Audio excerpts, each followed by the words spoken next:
Hey guys! Tonight, we're not walking through dusty battlefields or reciting the timelines of kings. Instead, we're stepping quietly through a doorway that has been shrouded in myth for centuries. We're going to a place of immense power, of silent struggles, and of breathtaking beauty, a place known as the Sultan's Harem. But we won't be visiting the harem of Western fantasy, filled with exotic dancers and sensual indulgence. No. We're here to understand what it truly was: a family, a school, an institution, and a political powerhouse hidden behind the palace walls. If this kind of quiet, deep storytelling helps you unwind, feel free to like the video and subscribe, but only if it truly brings you peace. For now, just get comfortable. Let the world outside settle down around you. Dim the lights, and let's journey together into the heart of the Ottoman Empire. Settle in now. Imagine, if you will, a quiet evening settling over modern Istanbul. The call to prayer has long since faded, and the city's vibrant energy has softened into a gentle hum. If you listen closely, past the sound of distant traffic, you might almost hear the whispers of the past. And no place holds more whispers, more secrets, than the harem. For centuries, that one word has conjured a very specific image in the Western mind. Hasn't it? An image painted by European artists and writers who had never seen inside its walls. They dreamed of opulent rooms draped in silk, where beautiful, languid women existed only for the Sultan's pleasure. They imagined a world of forbidden fantasy, of exoticism, of endless indulgence. A story simple, seductive, and almost entirely untrue. The reality, as is so often the case, was infinitely more complex and far more fascinating. You see, the imperial harem was not a brothel. It was the very heart of the dynasty. It was a home. It was a rigorous academy that shaped some of the most powerful women in the empire's history. And at its peak, it was a ferocious political arena. The word harem itself simply means forbidden or private. It was the domestic space, the inner sanctum of the family. The palace was divided into the salamlik, the public quarters where the sultan conducted state business, and the haremlik, the private world we are about to enter. And within that private world, an entire society thrived, with rules as strict and ambitions as high as any court in the world. To truly understand the harem, we must first walk the grounds of its home. Let your mind drift to the sprawling Topkapi Palace, perched on a hill overlooking the Golden Horn and the Bosphorus Strait. Today, it is a magnificent museum, its courtyards filled with the quiet footsteps of curious tourists. But we are seeing it as it was then, a city within a city, the humming nerve center of an empire that stretched across 3 continents.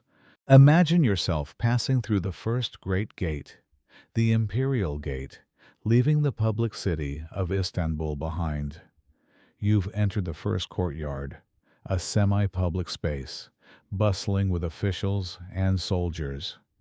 To go deeper, you must pass through the second gate, the Gate of Salutation, where even the highest-ranking visitors had to dismount. Here, in the second courtyard, the business of the empire was conducted. The imperial kitchens, the council chambers, all were located here. But our destination lies deeper still, beyond a third gate, the Gate of Felicity. This was the entrance to the Sultan's private world, the third court. And it is from here, hidden away from the prying eyes of ambassadors and viziers, behind unassuming doors and long, quiet corridors, that you would find the entrance to the harem itself. It wasn't just a part of the palace. It was its secret heart, a world intentionally layered and shielded, each gate and courtyard a filter, ensuring that only the trusted, the chosen, and the silent could ever pass into its innermost sanctum. This was a gilded cage, and its bars were made of stone, secrecy, and centuries of tradition. Now that we are standing at its threshold, let's take a moment to understand where this idea, this institution, even came from. The imperial harem, as we know it, was uniquely Ottoman, but the practice of secluding the women of the court was not their invention. It was a tradition inherited and refined, its roots stretching back into the deep past, drawing inspiration from the customs of the Byzantine emperors and, even more so, the Persian shahs before them. The idea of a private, protected space for the royal family was a long-standing symbol of power and majesty in the East. But the Ottomans adapted it for a very specific and very shrewd political purpose. You see, in the early days of the empire, sultans often did marry the daughters of foreign kings and powerful Turkish nobles. But these marriages came with strings attached. They created powerful in-laws, rival families with their own ambitions, who could challenge the sultan's authority or meddle in the succession of his sons. So, a shift occurred. The sultans realized that true absolute power required a family structure with absolute loyalty. They turned to a system of concubinage, building their family with women who were, in status, enslaved. These women, taken from distant lands and cut off from their native homes and families, had no competing allegiances. Their lives, their status, their very survival, and the future of their children depended entirely on one person, the Sultan. It was a system designed to insulate the dynasty, to ensure that the only power that mattered was the one that flowed directly from the throne. So, let's take one final pause before we step inside and populate this world in our minds. Who were the people who truly lived behind these walls? It's easy to think only of the concubines, the beautiful women chosen for the Sultan. But they were just one part of a much larger, more intricate social fabric. This was a world populated almost entirely by women, and at its very peak stood the most powerful woman in the empire, the Valide Sultan, the mother of the reigning sultan. She was the absolute ruler of the harem, a queen in her own right. Beneath her were the sultan's daughters, his unmarried sisters, and other female relatives. Then came the women who had caught the sultan's favor, the Haseki Sultan, his chief consort, and the Cadans, his other principal partners. Below them were the Iqbal, the favored concubines who had borne him a child, and the Gozda, the ones who had recently caught his eye. And at the bottom of this ladder were the hundreds of odalisks and other serving women, the lifeblood of the daily operation, and overseeing it all, guarding every door and corridor, was the legion of palace eunuchs. They were the intermediaries, the administrators, the only men besides the Sultan and his young sons allowed within this sacredly private space. It was a complete society, a pyramid of power, ambition, and duty. And now, it's time to meet them. Our story does not begin in the shimmering luxury of the palace. It begins hundreds, perhaps thousands of miles away, in a place of snow-capped mountains and green valleys. Let's imagine a young girl, perhaps 12 or 13 years old. She might be from Circassia in the Caucasus, a region famed for the beauty and grace of its people. Or perhaps her home was a village on the wide, flat plains of Poland or Hungary, and her life was changed forever by the sudden terror of a military raid. Whether sold by her own family in a time of desperate poverty or captured in conflict, her journey is one of profound dislocation. She is now a commodity, her fate decided by men who speak a language she doesn't understand. She is brought on a long, arduous journey, perhaps by ship across the Black Sea, to a bustling, chaotic slave market in a port city like Kaffa or even Istanbul itself. Here, she is inspected not just for the color of her hair or the curve of her cheek, but for something far more important potential. The agents of the palace who came to these markets were expert talent scouts. They looked for a spark of intelligence in a girl's eyes, a natural elegance in her posture, a sign of a resilient spirit. They were not just buying a pretty face. They were acquiring raw material to be molded into a jewel worthy of the imperial court. When our young girl is chosen, she has no idea what awaits her. She is purchased and led away from the noise of the market, through the bustling streets of the capital, a city grander and more terrifying than anything she has ever imagined. She is brought to the imposing gates of the Topkapi Palace, the same gates we just observed. She is led through the courtyards, deeper and deeper into the palace's heart, until she stands before a door. When that door opens and she steps across its threshold, her old name is silenced, her past life is erased, and her former world ceases to exist. She has just taken her first step into the imperial harem. She is now an odalisk, a girl of the court, though for now, that simply means she is a servant at the very bottom of a very tall ladder. The first few hours are a blur of overwhelming sensations. The air itself smells different here, a mixture of expensive perfumes, exotic spices from the kitchens, and the clean scent of soap from the hammam, the Turkish bath. The corridors are a maze of intricate blue and white tiles, the famous Iznik ware, cool beneath her tired feet.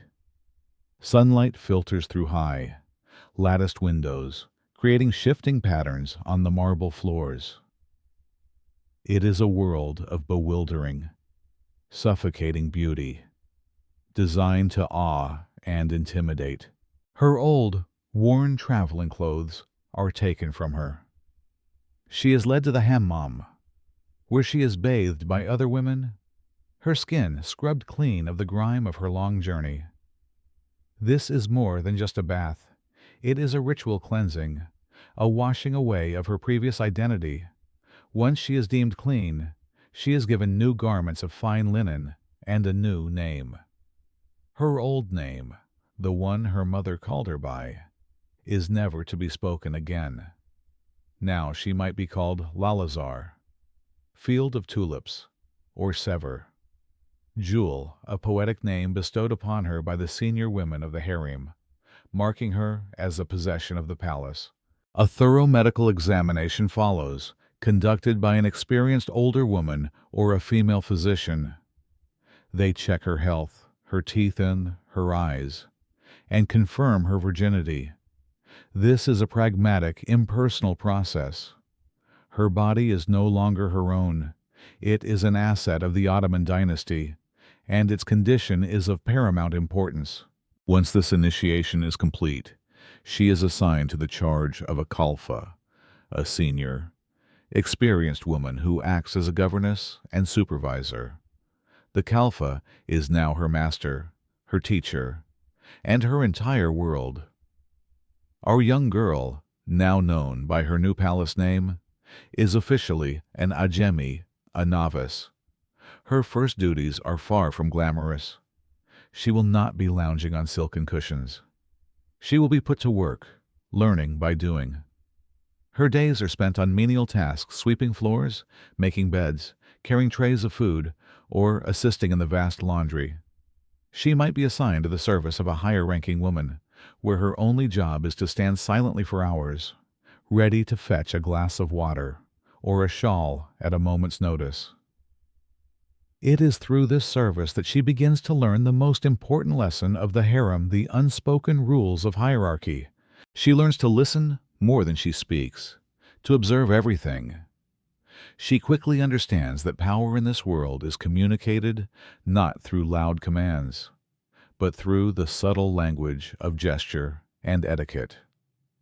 She learns the precise depth of the bow required for each rank, a deep, reverential bow for the valide sultan, a respectful inclination for one of the cadens, a subtle nod for a senior kalfa.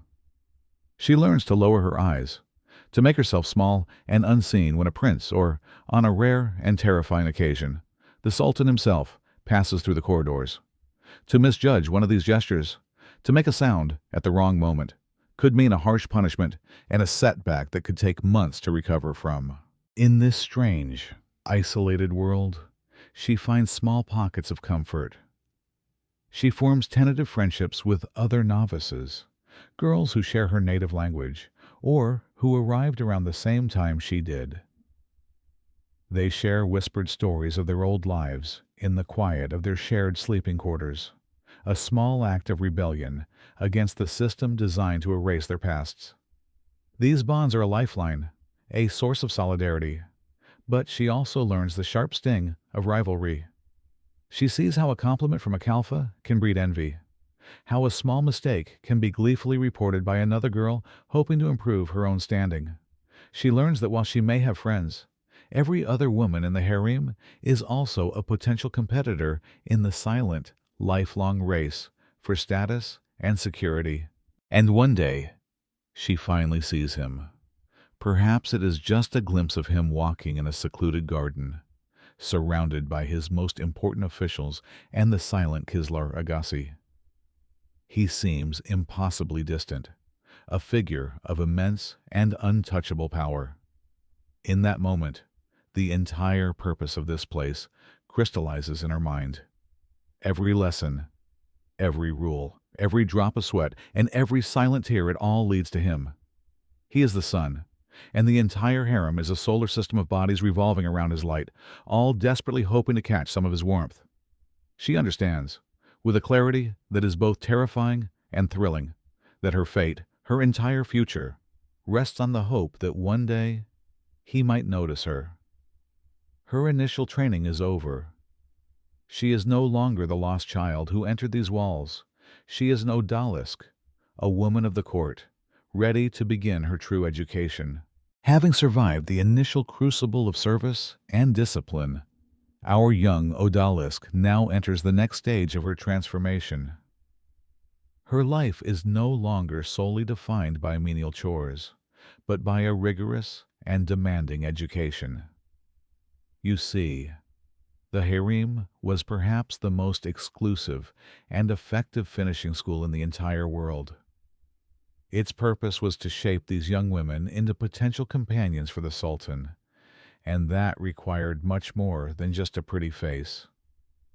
It required culture, grace, and intellect. She was now a student in the Palace Academy, and her curriculum was vast. The first and most fundamental pillar of her education was religion and language. She, like every girl who entered the harem, was required to convert to Islam. This was the bedrock of her new identity. Under the tutelage of older, learned women, she would spend hours each day learning the core tenets of the faith, the movements and words of the 5 daily prayers, and the proper way to conduct herself as a Muslim woman. She would learn to read the Quran, her fingers tracing the elegant Arabic script as she softly sounded out the holy verses. At the same time, she was immersed in the language of the court Ottoman Turkish. This was a complex and beautiful language, rich with loanwords from Arabic and Persian, and mastering it was essential. To be illiterate was to be powerless. She would learn to read and write, practicing calligraphy until her hand was steady and sure. This skill would allow her to read the great works of poetry, to understand the lyrics of the songs she would learn to sing, and perhaps one day to write a carefully worded message to the Sultan himself. This education also extended to her every movement, her posture, the way she walked, the way she sat, the way she poured a glass of sherbet. Every action was scrutinized and corrected. She was taught to move with a silent, fluid grace, a physical embodiment of the decorum and elegance expected in the imperial presence. This was not a suggestion, it was a discipline, drilled into her day after day until it became as natural as breathing.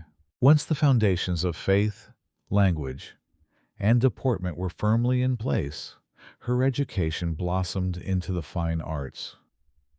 This was what would truly set her apart, transforming her from a mere servant into a cultured woman. Music was central to the life of the harem. The air was often filled with the sound of it, and our odalisque was now expected to contribute.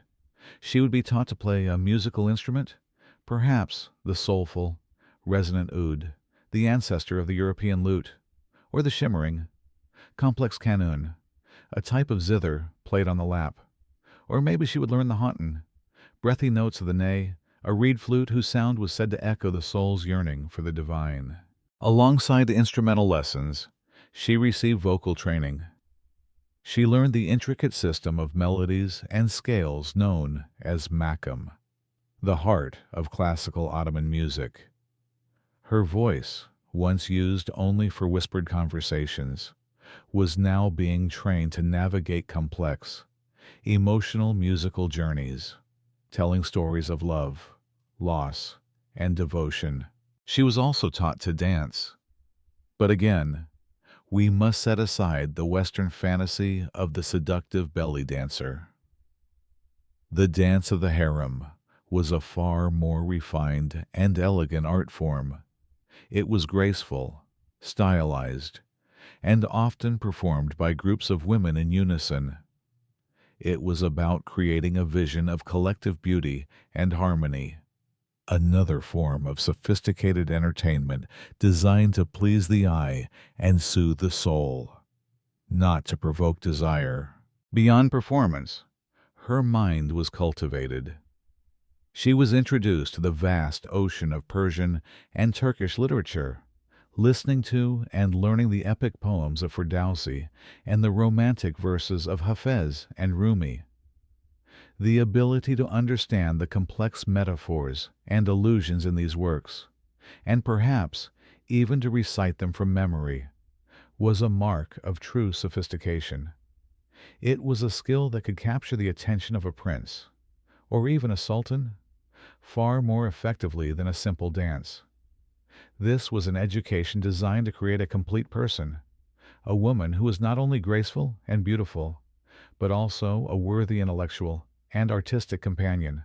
Beyond the performing arts that filled the air with sound and movement, there were quieter, though no less demanding, disciplines. Chief among these was the art of needlework and embroidery. This was far more than a simple pastime. The women of the harem were expected to master this craft to an exceptional degree, their hands skilled in creating breathtakingly intricate patterns on everything from delicate handkerchiefs to the heavy, brocaded robes worn by the royal family. Working with silks and threads of pure gold and silver, they demonstrated immense patience, a meticulous eye for detail, and a sophisticated sense of design. A beautifully embroidered piece was another form of currency in the harem, a way to display one's refinement and taste, and a potential gift that could catch the eye of a person in power. All of this training, the religious instruction, the mastery of language and poetry, the music, the dance, the silent grace of her movement served a single, overarching purpose. It was designed to produce the ideal imperial companion. The Sultan was the most powerful man on earth. He did not want for mere beauty.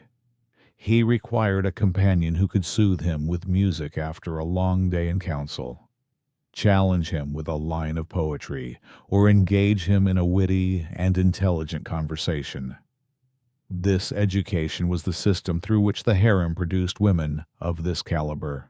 For our Odalisk, this education was her entire world, and her only path forward. It was her sole means of social mobility in this closed society. By excelling, she could distinguish herself from the hundreds of other girls around her.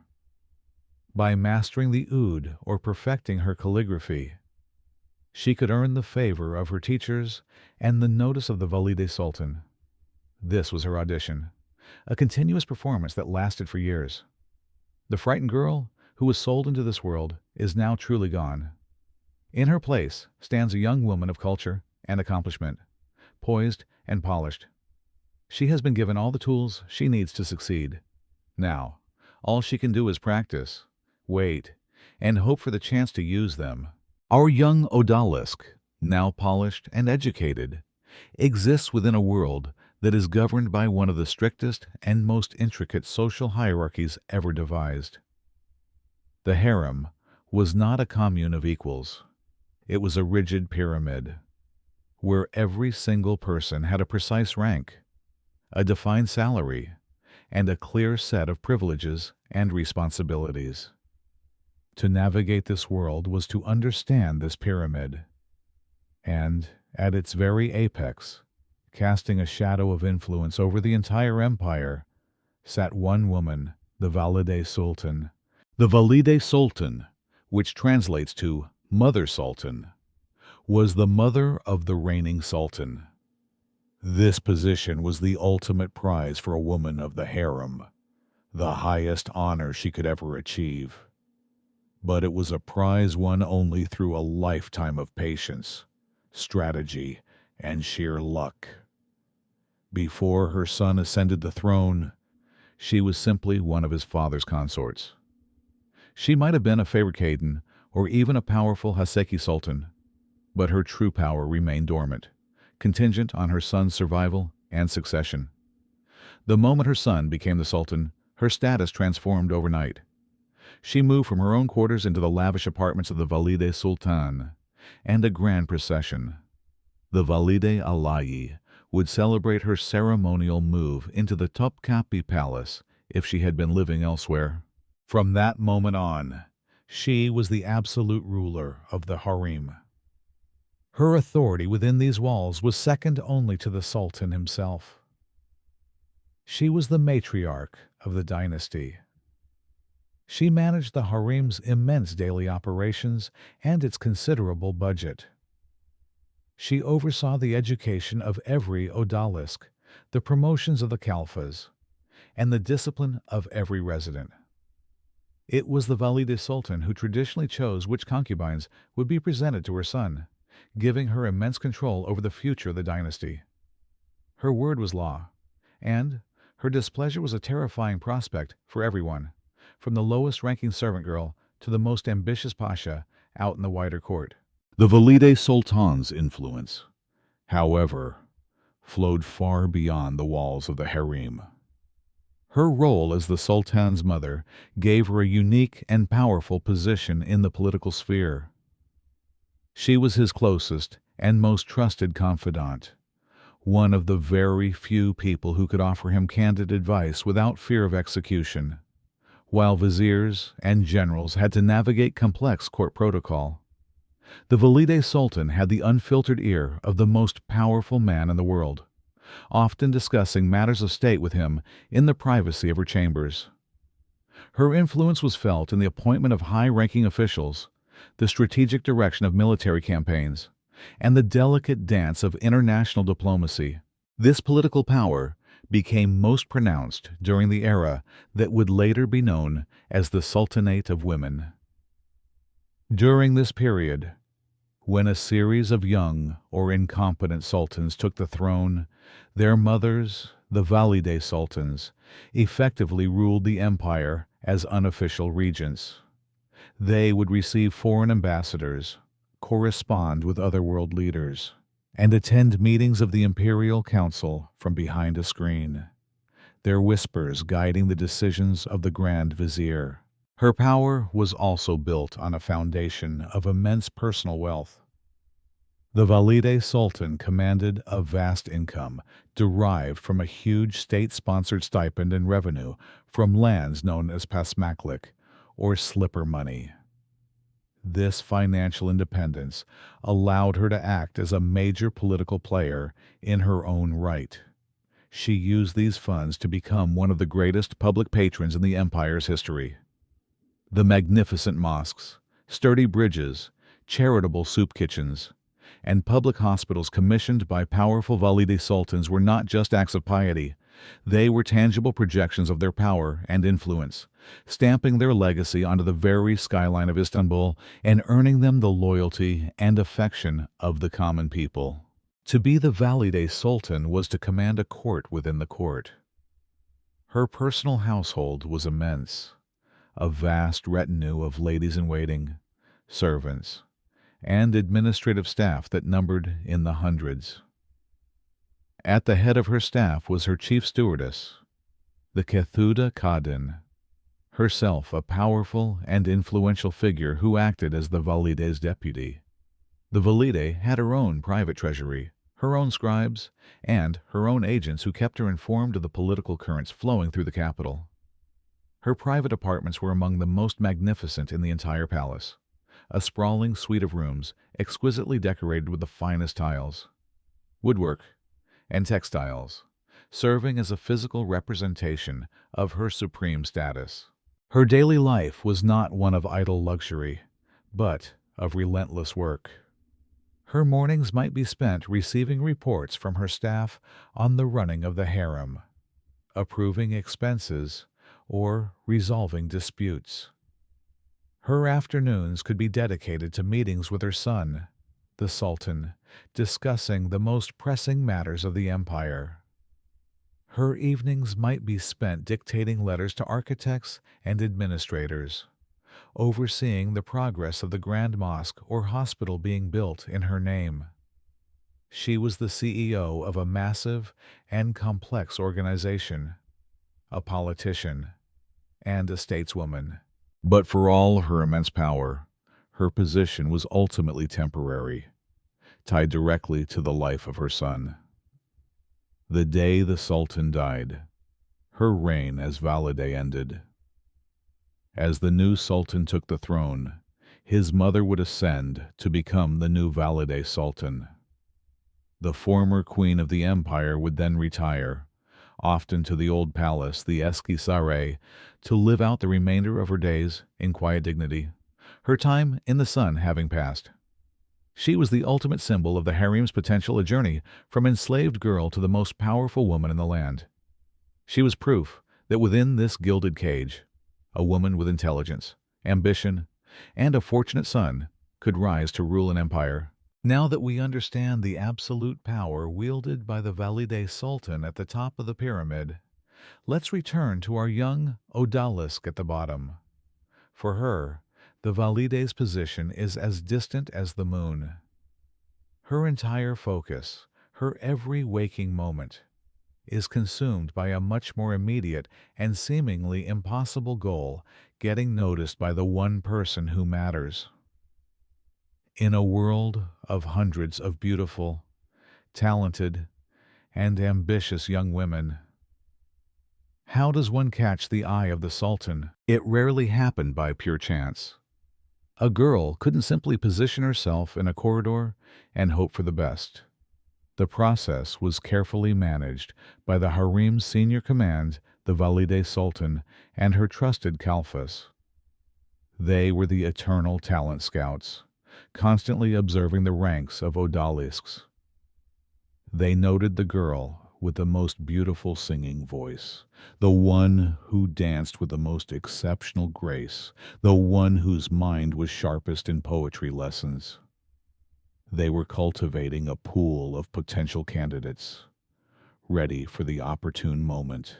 That moment was, in itself, an audition, A girl might be chosen to be part of a small group serving refreshments during an entertainment in the harem. Or she might be selected to perform music or dance for the Sultan and his mother. During these events, she knew she was being judged. Her performance, her grace, her every subtle movement was under intense scrutiny. And then it might happen. A glance from the Sultan that lasts a moment too long. A quiet question directed to his mother. Who is that girl? Or perhaps he would send a small token to her through a servant, later a silk handkerchief, a single flower, a piece of jewelry. The instant that happened, her status changed. She was now a gozda, which means in the eye. She had been seen. This was the first rung on the ladder. It was an unofficial, fragile status, but it set her apart. Her peers would now look at her with a mixture of envy and newfound respect. Her superiors would begin to prepare her in earnest for the night she might be summoned to the Sultan's bedchamber, the night that could define the rest of her life. For a girl who is now a gazda, life becomes a state of nervous and hopeful anticipation. Then, one evening, the summons arrives. A palace eunuch will deliver the message, and from that moment, a highly choreographed ritual begins. Our young woman is escorted by serving maids to the hammam for an elaborate ceremonial bath. Her body is perfumed with expensive oils, her hair is intricately styled, and her face is subtly painted by the harem's most skilled artists. She is then dressed in the finest robes and adorned with jewels from the imperial treasury, chosen specifically to please the Sultan's eye. Every detail is meticulously managed by the senior women, who are now investing their hopes in her success. When she is finally ready, she is escorted along a specific path that leads to the Sultan's private chambers, a corridor sometimes known as the Golden Road, the Altyn Yol. It is a walk she makes in near silence, her heart pounding with a mixture of terror and exhilarating hope. The protocol upon entering the Sultan's bedchamber is ancient and unbending. She is to approach the foot of the Sultan's bed, demonstrating the utmost humility and reverence, and wait for his command to approach further. This entire encounter is shrouded in ceremony, a constant reminder of the immense power imbalance that defines their relationship. The morning after is just as significant as the night before. If the Sultan was pleased with her, he would send her lavish gifts as she departed his chambers. Purses filled with gold coins, bolts of rare silk or brocade, and exquisite jewelry were all signs of his favor. These were not private gifts. Their arrival back in the harem was a public declaration. They announced to everyone that she had succeeded in her first test. But this success, while celebrated, was still only a single step. The true prize, the event that could elevate her from a temporary favorite to a permanent figure of importance, was still to come.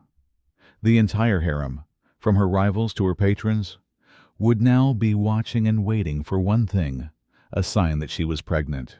For an Iqbal, a woman who has proven her good fortune by bearing the Sultan a child, a life of comfort and respect is now guaranteed. She is a permanent member of the dynasty. But for the most ambitious and politically astute among them, there was still a higher rank to which they could aspire, a position that would elevate them into the innermost circle of power. This was the rank of Kaden. The title Kaden simply translates to woman or lady, but within the harem's lexicon, its meaning was far more profound. It was the title for the Sultan's principal consorts, his de facto wives. While the Iqbals were the favored ones, the Kadens were the established pillars of the Sultan's family. There was a set, and very exclusive, number of them, traditionally 4, though this could vary slightly depending on the Sultan's preference. This scarcity made the position incredibly coveted and the competition for it fierce. These four women were not equal. They existed in their own hierarchy. They were ranked as the first Kadın Baskadın, the second Kadın İkinci Kadın, the third, and the fourth, with their precedence determined by the order in which they had entered the Sultan's favor and given him a child. A position only became available if a Kadın died, was exiled for a grave misstep, or when the reigning Sultan passed away. When a vacancy arose, the Sultan, often with the strong guidance of his mother, the Valide Sultan, might choose to elevate a senior Iqbal to fill the role. To be made a Kadın was the culmination of a life's ambition. It brought with it a dramatic increase in status, wealth, and influence. A Kadın commanded a much larger household than an Iqbal, with a vast retinue of personal servants. She lived in a grand suite of private apartments and received one of the highest incomes in the empire, affording her a life of incredible luxury. She was a public figure of immense importance, treated as royalty by all, a mother to a potential future sultan, and a key player in the intricate politics of the harem. The rank of Kadın was, for generations, the highest rung on the ladder for a consort. They were the established mothers of the dynasty, secure and respected. But during the 16th century, in the glittering court of Sultan Suleyman the Magnificent, a new title was forged, one that would shatter the old traditions and concentrate more power in a single woman than ever before. This was the title of Haseki Sultan. This revolutionary rank was created by Suleiman for one woman, the woman who had utterly captivated him, the legendary Harem Sultan known to the West as Roxalana. By naming her Haseki Sultan, Suleiman elevated her above all other consorts, including his first Kadın. Harem was not just one of the wives. She was the chief consort, his one undisputed favorite. This was often cemented by a formal, legal marriage, a radical departure from the long-standing imperial tradition of not officially wedding enslaved concubines. It was a public declaration of her unique and unassailable position. The power of the Haseki Sultan was immense, second only to that of the Valide Sultan herself. She commanded the largest income of all the consorts, resided in magnificent apartments, and wielded significant political influence. The Haseki was not just a companion, she was a political partner to the Sultan. Harem, and the powerful Hasekis who came after her, corresponded with foreign kings, advised the Sultan on matters of state, and acted as patrons for enormous public works. The creation of this role fundamentally altered the political landscape of the harem. Instead of power being distributed among four Kadins, it was now concentrated in the hands of one woman. This intensified the competition to a fever pitch, as the goal was no longer just to become one of the favored few, but to become the one and only. This innovation laid the groundwork for the era that was to come, the Sultanate of women, when the consorts and mothers of the sultans would wield the true power behind the throne. The existence of these powerful, high-ranking consorts created an atmosphere of intense, if often silent, rivalry at the top of the harem. The Kadins and the Haseki Sultan were locked in a constant, subtle struggle for influence and precedence. Their primary objective was no longer just to secure their own position, but to advance the cause of their children. Above all, they maneuvered to ensure the future of their sons. Each woman believed her son was the most worthy heir to the throne, and this belief fueled a dangerous political game. They would use their wealth and influence to build alliances with viziers, generals, and religious leaders, all in an effort to position their son as the most popular and capable successor. Their daily life was a delicate balance of opulent routine and constant vigilance, while they lived in unparalleled luxury, surrounded by servants and finery. Their minds were always at work. Their days were filled with managing their large households, supervising their children's rigorous education, and engaging in the complex social politics of the harem. A seemingly casual conversation with the Kislar Agassi, a charitable donation to the Janissary Corps, a carefully worded letter to a provincial governor. Every action was a calculated move in the great game of succession. To reach the rank of Khaden or Haseki Sultan was to achieve a level of power and prestige almost unimaginable for any other woman in the empire. It was a testament to their intelligence, ambition, and resilience. But it was also to enter the most perilous stage of their lives. The stakes were no longer personal comfort or favor, but the throne itself. Their individual stories became inseparable from the destiny of the Ottoman dynasty. Their ultimate success or failure would be decided by whose son would emerge victorious in the ruthless contest to become the next sultan, a victory that would elevate the winning mother to the ultimate position of power, the Valide Sultan.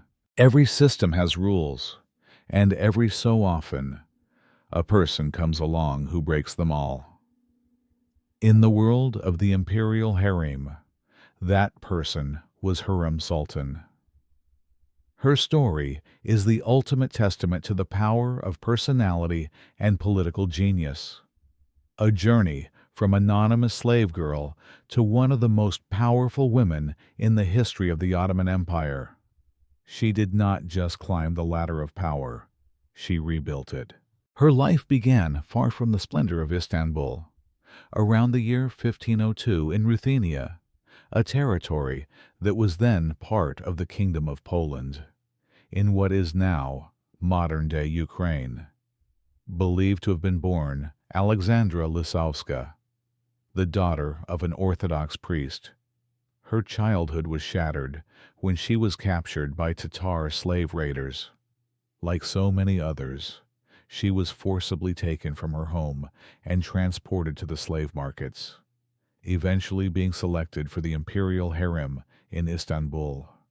She arrived as a teenager, just one more girl with no name and no future, destined for a life of servitude. But Harem possessed something that set her apart. It wasn't just her striking red hair and beauty, but her spirit. She was intelligent, witty, and possessed a powerfully cheerful and vivacious personality. In a world of quiet deference and solemn protocol, her laughter and high spirits were a breath of fresh air. It was this spirit that caught the attention of the young, newly crowned Sultan Suleyman the Magnificent, and it was this spirit that earned her the name Harem, which means the cheerful one. Suleyman was utterly captivated. Soon, Harem was not just one of his favorites. She became his sole focus. In a stunning break with tradition, Suleyman began to neglect his other consorts, including his first Khaden, Mahidevran, who was the mother of his eldest son, Mustafa. Harem's charm was so complete that the Sultan, a man who could have any woman he desired, chose to be near monogamous with her. This was the first rule she broke, and it was only the beginning. Having secured the Sultan's undivided affection, Harem next proceeded to break one of the most fundamental rules of dynastic succession. The long-standing principle was, one concubine mother, one son. This was designed to prevent any single consort from accumulating too much power and to level the playing field among the potential heirs. Harem completely dismantled this tradition. She bore Suleiman not just one child, but 5 sons and a daughter. By becoming the mother of a multitude of princes, she ensured that her influence was not tied to a single heir but was woven into the very fabric of the next generation of the dynasty. Her position was now incredibly strong, but Hurrem's ambition was not yet satisfied. She aimed for a status no slave concubine had achieved in centuries. And in an act that shocked the empire, Suleiman granted it to her. First, he formally freed her, elevating her from the status of a slave to that of a free Muslim woman. Then, in the year 1533, he did the unthinkable. He legally married her. The wedding was a magnificent public ceremony, a stunning declaration of her importance. For a sultan to legally marry a former slave from his harem was a radical break from a tradition that had been in place to protect the sultan's power from the influence of a single wife. With this marriage, Hurrem's triumph was complete. She was no longer just a consort. She was the sultan's legal wife, his queen. It was for her that the new title of Haseki Sultan was created, formalizing her role as his chief consort and a public political figure. She was now, without question, the most powerful woman in the harem next to Suleiman's own mother. This unprecedented rise from slave to empress was not just a personal victory. It marked the beginning of a new era. It was the dawn of the Sultanate of Women, a period where the women of the harem would wield extraordinary political power, with Hurrem herself as its pioneering architect. As Haseki Sultan, Hurrem was not content to simply be the sultan's wife. She became his closest political advisor and confidant. After Suleiman's mother, the Valide Sultan, passed away, Hurrem assumed the traditional duties of the harem's leadership, but her influence extended far beyond that. She acted as a diplomat, corresponding with foreign kings and ambassadors, her letters displaying a sharp understanding of international politics. She also embarked on major public building projects, commissioning a grand religious and charitable complex in Istanbul that included a mosque, a soup kitchen, and a hospital for women, cementing her legacy in stone and endearing her to the public. But her story has a darker side, for Hurrem was as ruthless as she was brilliant. Her primary goal was to secure the throne for one of her own sons, which meant eliminating any rivals who stood in their way. The first was the powerful Grand Vizier, Pargali Ibrahim Pasha, Suleiman's closest friend and a supporter of the heir apparent, Prince Mustafa. Hurrem masterfully stoked the Sultan's paranoia, convincing him that Ibrahim had grown too powerful, leading Suleiman to order the execution of his childhood friend. Her next target was Prince Mustafa himself, the eldest son of Suleiman and the beloved child of her rival, Mahidevran. Mustafa was immensely popular with both the army and the people. Seeing him as the ultimate obstacle, Hurrem, likely in alliance with her son-in-law who had become the new Grand Vizier, wove a web of intrigue. They convinced Suleiman that Mustafa was planning a rebellion to dethrone him.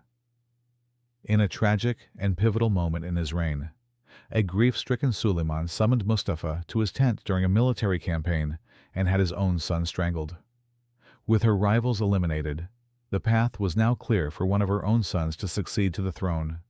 Hurrem had won the game, proving to be one of the most formidable political operators of her time and forever changing the role of women in the Ottoman court. As Haseki Sultan, Hurrem was not content to simply be the Sultan's wife. She became his closest political advisor and confidant. After Suleiman's mother, the Valide Sultan, passed away, Hurrem assumed the traditional duties of the harem's leadership, but her influence extended far beyond that. She acted as a diplomat, corresponding with foreign kings and ambassadors, her letters displaying a sharp understanding of international politics. She also embarked on major public building projects, commissioning a grand religious and charitable complex in Istanbul that included a mosque, a soup kitchen, and a hospital for women, cementing her legacy in stone and endearing her to the public. But her story has a darker side, for Harem was as ruthless as she was brilliant. Her primary goal was to secure the throne for one of her own sons, which meant eliminating any rivals who stood in their way. The first was the powerful Grand Vizier, Pargali Ibrahim Pasha, Suleiman's closest friend and a supporter of the heir apparent, Prince Mustafa. Harem masterfully stoked the Sultan's paranoia, convincing him that Ibrahim had grown too powerful, leading Suleiman to order the execution of his childhood friend. Her next target was Prince Mustafa himself, the eldest son of Suleiman and the beloved child of her rival, Mahidevran. Mustafa was immensely popular with both the army and the people. Seeing him as the ultimate obstacle, Harem, likely in alliance with her son-in-law who would become the new Grand Vizier, wove a web of intrigue. They convinced Suleiman that Mustafa was planning a rebellion to dethrone him. In a tragic and pivotal moment in his reign, a grief-stricken Suleiman summoned Mustafa to his tent during a military campaign and had his own son strangled. With her rivals eliminated, the path was now clear for one of her own sons to succeed to the throne. Harem had won the game, proving to be one of the most formidable political operators of her time and forever changing the role of women in the Ottoman court. The life of a palace eunuch began in trauma. A young boy, captured in war or purchased from a slave market, would undergo the brutal and dangerous operation of castration, a procedure with a terrifyingly high mortality rate.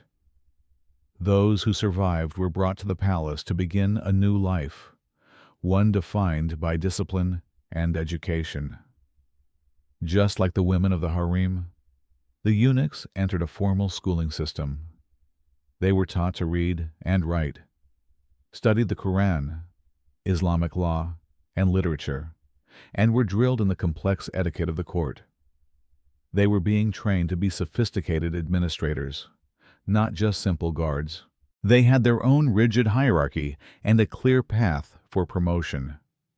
A novice would begin by serving a more senior eunuch, learning the routines and politics of the palace firsthand. Through loyalty, intelligence, and skill, he could rise through the ranks, gaining more responsibility and influence with each step. At the very top of this pyramid stood the most powerful eunuch of all the chief black eunuch, known as the Kislar Agassi, or Master of the Girls. By the 17th century, the Kislar Agassi had become one of the most powerful officials in the entire Ottoman Empire, his rank behind only the Grand Vizier and the Sultan himself. His power was immense and came from several sources. He was the commander of the Harem Guard and its chief administrator. But most importantly, he controlled all access to the secluded women. He was the gatekeeper. Every message, every gift, every person that passed into or out of the harem went through him. This made him the crucial link between the Sultan and the Valide Sultan, and they both came to rely on him as a trusted advisor and confidant. His influence was so great that he could play a decisive role in the rise and fall of concubines, the promotion of officials, and even the succession to the throne. Remarkably, the Kislar Agassi's power extended far beyond the palace gates. He was also appointed as the administrator, or Nazir, of the empire's most important religious foundations, the waqfs of the imperial mosques, including those that supported the holy cities of Mecca and Medina. This role gave him control over vast swaths of land and enormous revenues from across the empire, making him a financial powerhouse. He was not just a palace official. He was a leading statesman of the empire, a man who had to be respected and feared by all. This great power translated into immense personal wealth. Senior eunuchs, and especially the Kislar Agassi, could become incredibly rich. They owned lavish homes, country estates, and had their own large households of servants. They often acted as patrons of art and architecture, leaving their own mark on the city. For these men, their traumatic start in life could lead to a position of wealth and influence that a free-born man could only dream of. Their relationship with the women they guarded was deeply complex, a strange mix of authority and intimacy. To a young odalisque, a eunuch was a strict disciplinarian, a jailer who enforced the rules without mercy. But, as she rose through the ranks, that same eunuch could become her most trusted confidant, her messenger, and her most crucial ally in the harem's political landscape. They were the keepers of all secrets, the silent witnesses to every triumph and every tragedy. This symbiotic, codependent relationship was the bedrock of harem politics. They were men without a future generation of their own, so their loyalty was to the system, and to the powerful women within it who could advance their careers. They were the silent partners in power, the essential gears in the great machine of the dynasty. We have explored the people and the pathways to power, but what was it actually like to live within these walls, day after day? What was the rhythm and texture of daily life? Let us imagine a single day unfolding within the imperial harem. It was not a life of idle, languid luxury, as so often depicted. For most of its residents, it was a life of structure, discipline, and routine. The day would begin before dawn, with the call to the first prayer. In the quiet darkness, the entire community would stir. The lower-ranking women and novices, sleeping in large, shared dormitories, would rise and prepare for the Fajr prayer. After their religious obligations were fulfilled, they would share a simple, communal breakfast. The atmosphere was not one of sleepy indulgence, but of quiet order, much like a well-run convent or an exclusive boarding school. After the morning meal, the work of the day began. For the hundreds of young odalisques in training, this meant reporting to their lessons. One group would be in a chamber practicing the oud or the ney, the soft notes drifting through the halls. Another would be in a different room, heads bowed over intricate embroidery, their needles moving with disciplined precision. Others would be in a classroom, learning the finer points of Persian poetry or practicing their calligraphy. Those not in lessons were on duty, assigned to serve the higher-ranking women, a silent, watchful presence in their chambers. For the elite women, the Iqbals and the Cadens, the morning routine was different. They would wake in their own private apartments, attended to by their personal servants. Their morning would be focused on their own household and their children. They would supervise their children's own lessons, manage their substantial personal finances, and perhaps engage in correspondence.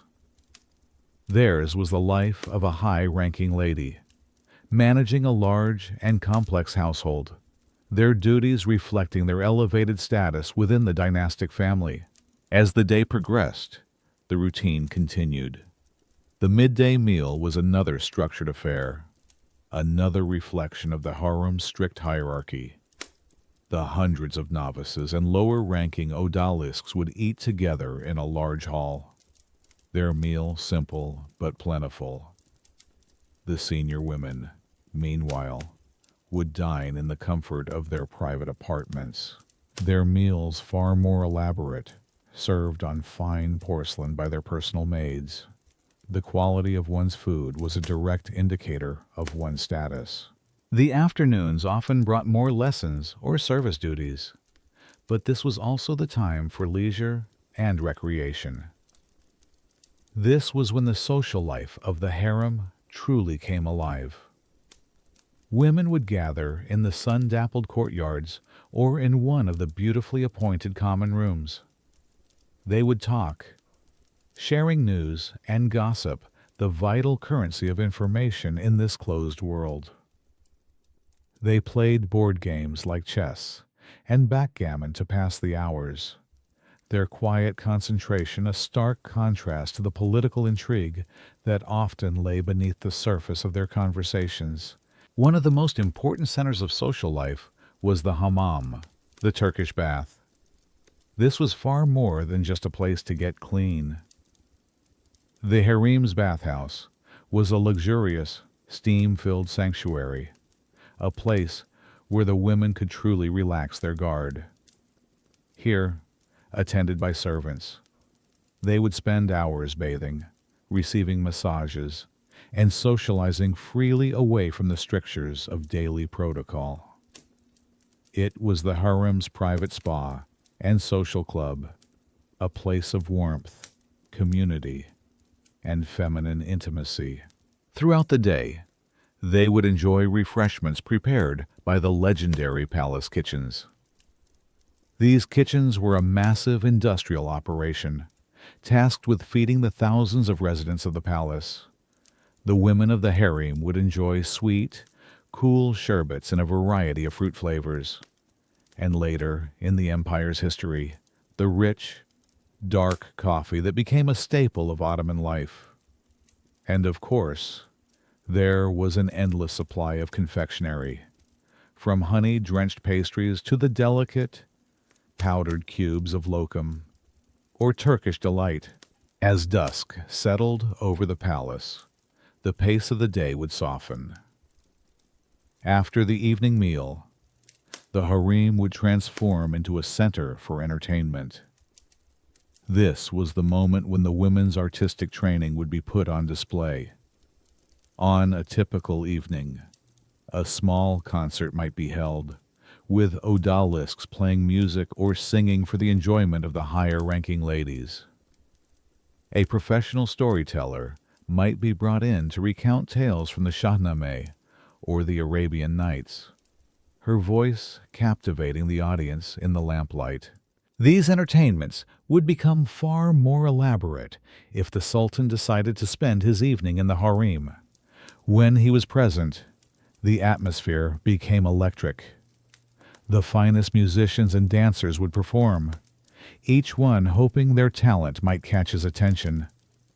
These evenings were the ultimate command performance, a showcase of the harem's artistic excellence and a crucial opportunity for an ambitious girl to make her mark. Finally, after the last prayer of the day, a deep quiet would fall over the harem. The lamps would be dimmed, and the women would retire for the night. The novices would return to their communal dormitories, their whispered conversations eventually fading into sleep. The Cadens and Iqbals would retreat into the privacy of their own apartments, attended by their servants. The day was over. It was a life of almost monastic routine and discipline, governed by bells and calls to prayer. But beneath that structured surface, it was a world rich with art, social connection, and the constant simmering potential for pleasure, ambition, and intrigue. It was a world that was at once deeply peaceful and perpetually on edge. We have painted a picture of a life of order, art, and routine. But beneath this calm and disciplined surface lay another world, a world of silent warfare. The imperial harem was one of the most politically charged and ruthless environments on earth. The stakes were not just personal advancement, but the future of the empire. And the weapons were not swords and cannons, but whispers, alliances, and intrigue. The single, relentless engine driving all of this conflict was the matter of succession. For much of Ottoman history, the principle of primogeniture, where the eldest son automatically inherits the throne, was not firmly established. Any son of the Sultan was a potential heir. This system turned the mothers of those sons into fierce and desperate rivals. The success of a woman's son meant that she would become the all-powerful Valide Sultan. His failure could mean his death and her exile to the old palace. It was a zero-sum game of the highest order. As a result, the harem was perpetually fractured into competing factions. At the center of each faction was a powerful woman, usually a Haseki or a senior Khaden. Her faction included her children, the servants and odalisks loyal to her, the eunuchs she had won over to her side, and, crucially, her powerful allies outside the harem walls. Often, a consort would secure an alliance with a grand vizier or a powerful general by arranging a marriage between him and her own daughter, creating a powerful link between the harem and the state council. The battles in this silent war were fought with information and influence. A carefully planted rumor about a rival consort's disloyalty, a story designed to make her son appear incompetent or rebellious in the eyes of the Sultan, could be devastating. The vast network of servants was also a network of spies, and a loyal maid could provide priceless information about a rival's secret meetings or plans. Gossip was not idle chatter.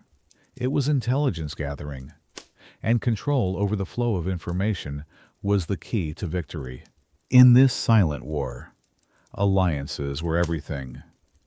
A powerful woman could not act alone. She needed a network of loyal supporters. The most crucial ally within the harem was a high-ranking eunuch. A consort would spend years cultivating a relationship with the Kislar Agassi or other senior eunuchs, showering them with gifts and promises of future power. A loyal eunuch could act as her eyes and ears, provide her with secret information, and, most importantly, control the messages and impressions that reached the Sultan. He could ensure her letters were delivered promptly while arrivals might be delayed, a seemingly small act that could have enormous consequences. Equally important were allies in the world of men outside the harem. The ultimate goal was to form a pact with the Grand Vizier, the Sultan's chief minister. This was most effectively achieved by marrying her daughter to him, creating an unbreakable family bond. This son-in-law, this damat, would then use his own political power to advocate for her son in the imperial council, creating a powerful pincer movement of influence from both inside and outside the harem. The primary battlefield was the mind of the Sultan himself. The private time a consort spent with him was her greatest opportunity to wage her campaign. In the intimacy of the bedchamber, she could praise the virtues of her own son, his skill with a sword, his piety, his intelligence. At the same time, she could plant subtle seeds of doubt about her rivals. Perhaps a rival prince was spending too much time with the Janissaries, a hint that he was courting the army for a rebellion. Or perhaps another was showing signs of disobedience or decadence. It was a delicate game of psychological manipulation, and beneath all of this was a constant gnawing fear, the fear of poison. In a world where rivals stood in the way of ultimate power, an untimely death was often viewed with deep suspicion. The sudden illness of a healthy, promising prince would immediately lead to whispers of poison. As a result, the precautions were extreme. Food was prepared in secure kitchens and often tasted by servants before being offered to a prince or a high-ranking woman, a constant, tangible reminder that in the harem, Even a shared meal could be a matter of life and death. This silent war is perfectly illustrated by the famous rivalry between Mahidevran Sultan and Harem Sultan in the court of Suleiman the Magnificent. Mahidevran was the mother of the eldest son, Prince Mustafa, the popular and handsome heir to the throne.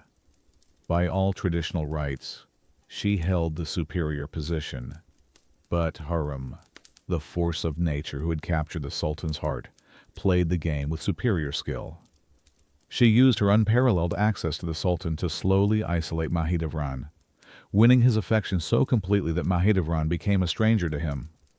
The rivalry famously escalated into a physical fight, after which Harem cleverly used her own disheveled appearance to gain Suleiman's sympathy and further poison him against her rival.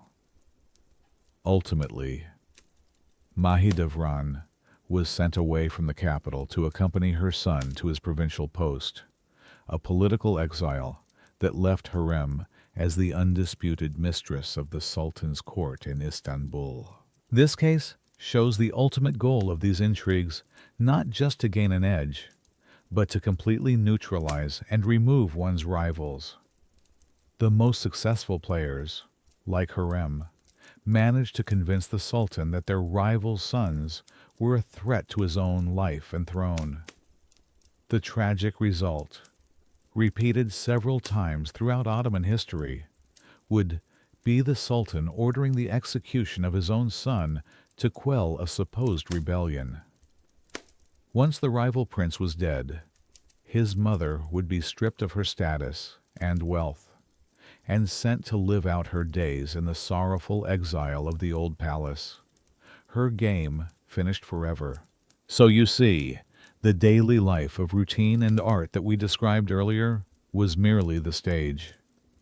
It was the beautiful, serene backdrop against which this constant, deadly chess game was played. Every polite conversation, every shared cup of coffee, every musical performance could be a carefully calculated move. The women of the harem were not just idle beauties. They were among the most patient and ruthless political operators of their time.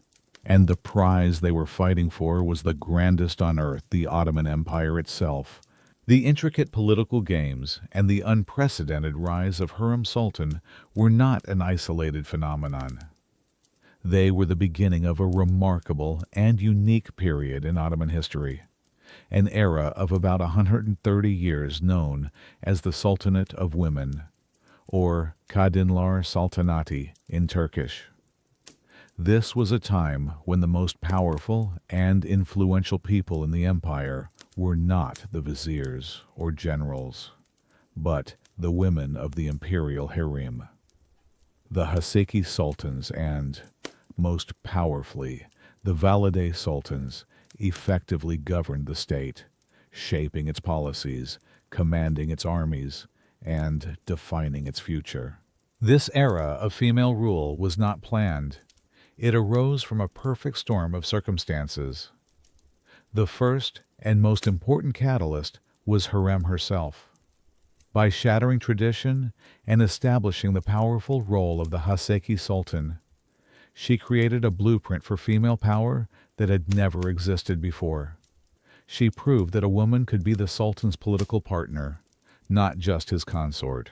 This development coincided with a series of sultans who were ill-equipped to rule. A succession of child sultans, mentally unstable rulers, and men simply indifferent to the duties of government created a massive power vacuum at the center of the empire. Nature and politics abhors a vacuum. It was the women of the harem, specifically the mothers of these young or incompetent rulers, who stepped in to fill it. Their power was further solidified by a change in the law of succession. The brutal practice of royal fratricide, killing one's brothers to secure the throne, was gradually replaced by a system of confinement, where princes were kept locked away in a special part of the harem known as the cafes, or the cage. This produced sultans who had no experience of the world, making them completely dependent on their mothers, the formidable women who now took the reins of power. The women who defined this era were not just shadowy figures whispering advice. They were active and often official rulers of the empire. When a sultan came to the throne as a child, his mother, the new Valide Sultan, would act as his official regent, governing the state openly in his name.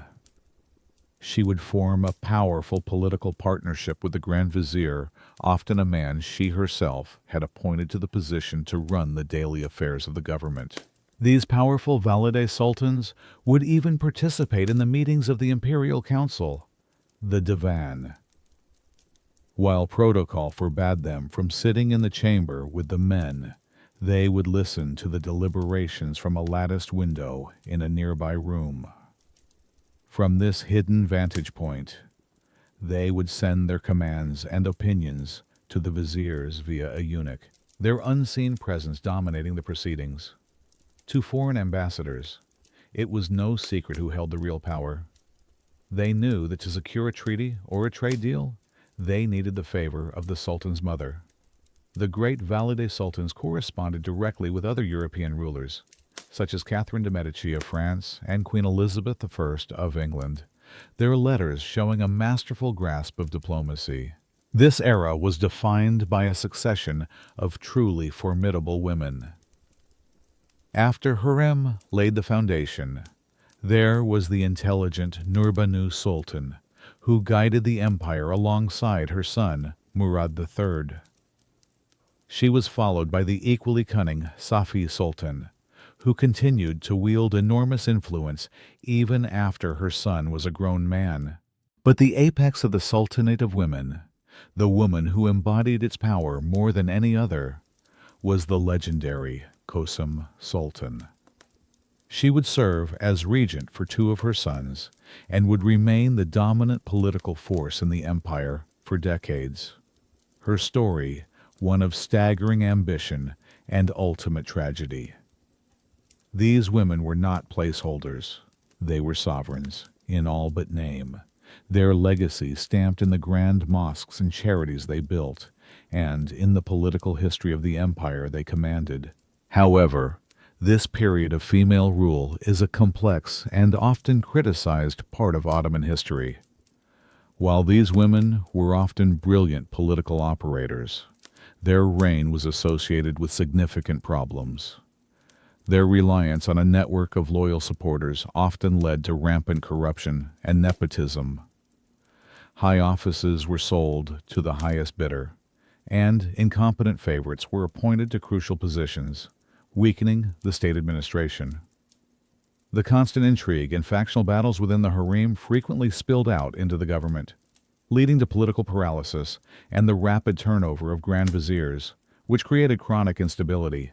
The military, especially the elite Janissary Corps, grew deeply resentful of what they saw as illegitimate petticoat rule, and their discontent often boiled over into open rebellion. The Sultanate of women did not end on a specific date, but its decline was as dramatic as its rise. The era reached its bloody climax in the rivalry between the all-powerful Kosum Sultan and her daughter-in-law, Turhan Sultan. The power struggle ended with Kosum's assassination, orchestrated by Turhan in 1651. Turhan herself ruled as a powerful regent for her young son, but she eventually did something her predecessors had not. She voluntarily handed over the reins of political power to a uniquely capable Grand Vizier from the Koprulu family. This act marked a turning point. It signaled the return of effective administrative power to the Grand Vizier's office and the beginning of the end for direct rule from the harem. The legacy of the Sultanate of women is therefore a dual one. It was a period that produced some of the most powerful female rulers in world history. Yet, it was also an era whose intense internal conflicts and political instability contributed to the long, slow decline of the empire itself, If Harem Sultan was the architect of the Sultanate of women, then Kosum Sultan was its absolute master. No woman in Ottoman history wielded power for as long or as directly as she did. Her story is one of unimaginable ambition, political genius, and survival against all odds, reigning as the true power behind the throne through the rule of 6 different sultans. Like most women of the harem, she began with nothing. Born in Greece around 1589, her name was likely Anastasia. She was captured in a slave raid and purchased by the Ottoman governor of Bosnia, who then sent her as a gift to the imperial harem in Istanbul. She was beautiful, but more importantly, she was exceptionally intelligent and charismatic. She quickly caught the attention of the young Sultan Ahmed III. He gave her the name Kosem, meaning leader of the flock, a testament to her intelligence and leadership qualities even as a young woman. She became Ahmed's favorite consort and Haseki Sultan, bearing him a multitude of children, including at least 2 future sultans, Murad and Ibrahim. However, unlike Harem, who enjoyed a near monogamous relationship with her sultan, Kosem had to navigate a more complex court. Ahmed had other consorts and other sons, so her influence was built less on romantic captivation and more on shrewd political calculation. Her first great test came with the unexpected death of Sultan Ahmed in 1617. Her own sons were still young children, and Kosem was not yet powerful enough to seize the regency. In a devastating setback, she was bypassed.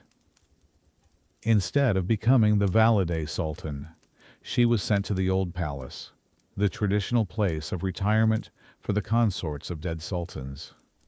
For many women, this would have been the end of their story.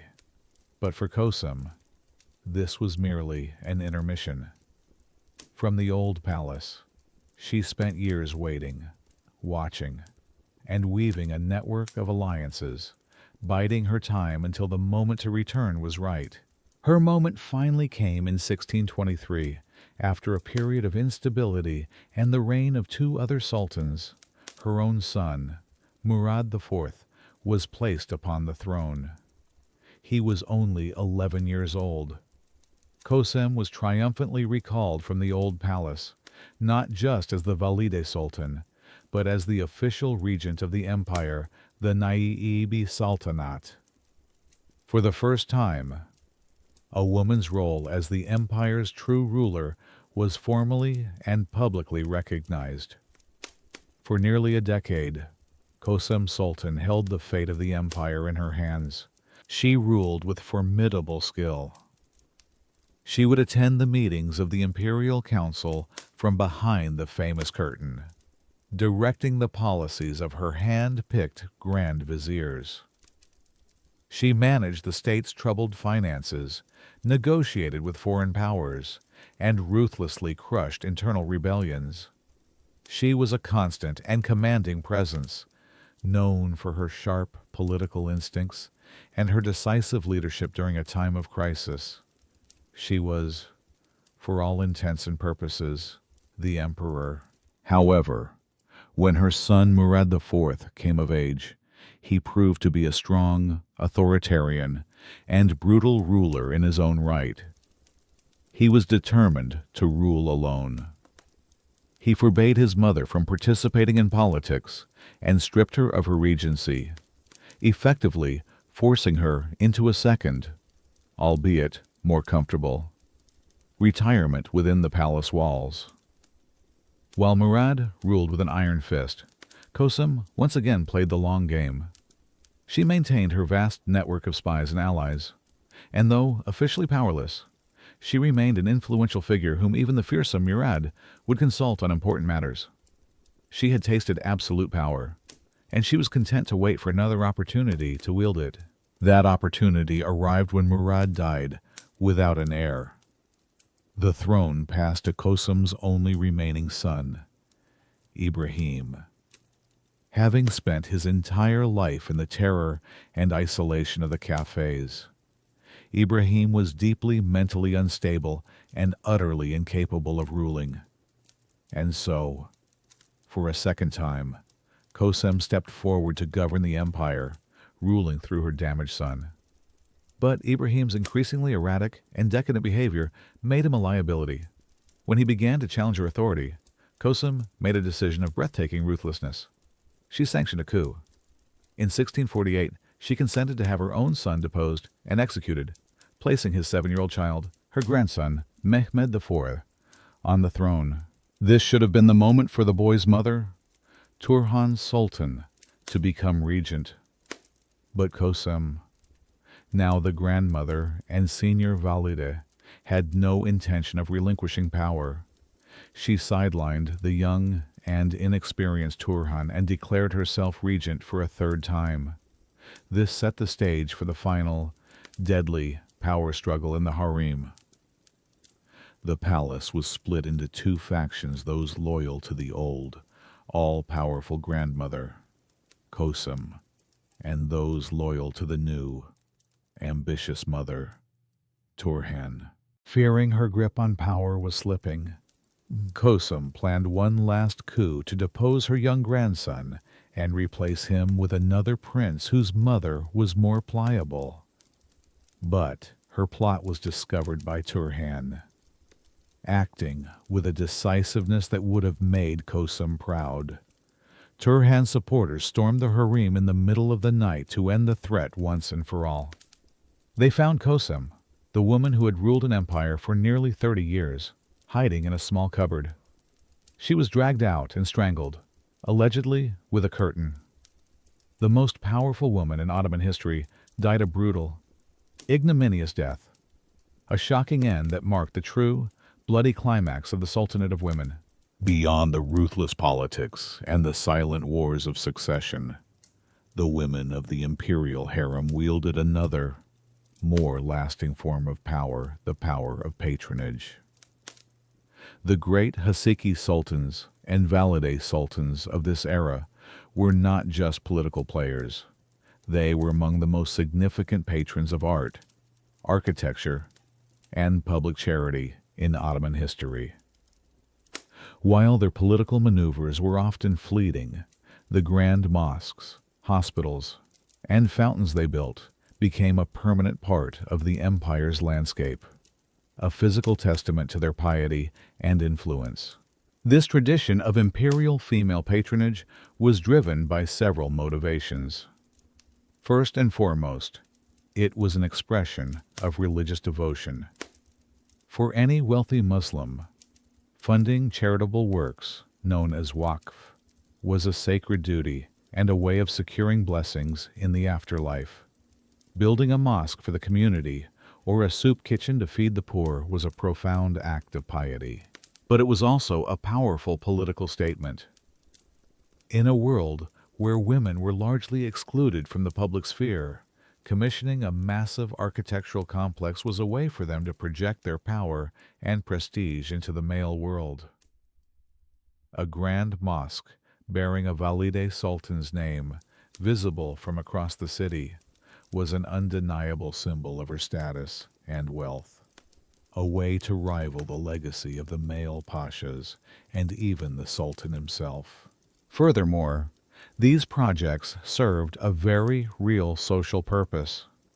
They provided vital services to the community places of worship, schools for children, hospitals to care for the sick, and public fountains providing clean water. By funding these essential works, the women of the harem earned the genuine love, gratitude, and loyalty of the common people, creating a powerful base of public support that was itself another form of influence. The scale of these projects was often breathtaking. Harem Sultan, the trailblazer in this, as in so many other things, commissioned the magnificent Haseki Sultan complex in Istanbul. It was one of the first projects designed by the legendary imperial architect, Mimar Sinan, and it was a complete social service center for its neighborhood, including a mosque, a school, a soup kitchen that fed hundreds of the city's poor every day, and a hospital. It was a declaration in stone of her new status as Haseki Sultan. Following her example, other great women sought to leave their own mark. Nurbanu Sultan, the powerful valide to her son Murad III, also commissioned Mimar Sinan to build her Atik Valide complex. This sprawling masterpiece, with its mosque, schools, bathhouses, and hospice, was one of the largest building projects of its time, a true city within a city that dominated the skyline of its district and cemented Nurbanu's pious and powerful legacy. Perhaps one of the most famous landmarks in Istanbul, the Yeni Cami, or New Mosque, located at the edge of the Golden Horn, is also a testament to the power of these women. Its construction was started in 1597 by the formidable Safi Sultan. She envisioned a grand imperial mosque that would rival those of the male sultans. However, the project was so vast and expensive that it faced significant political opposition.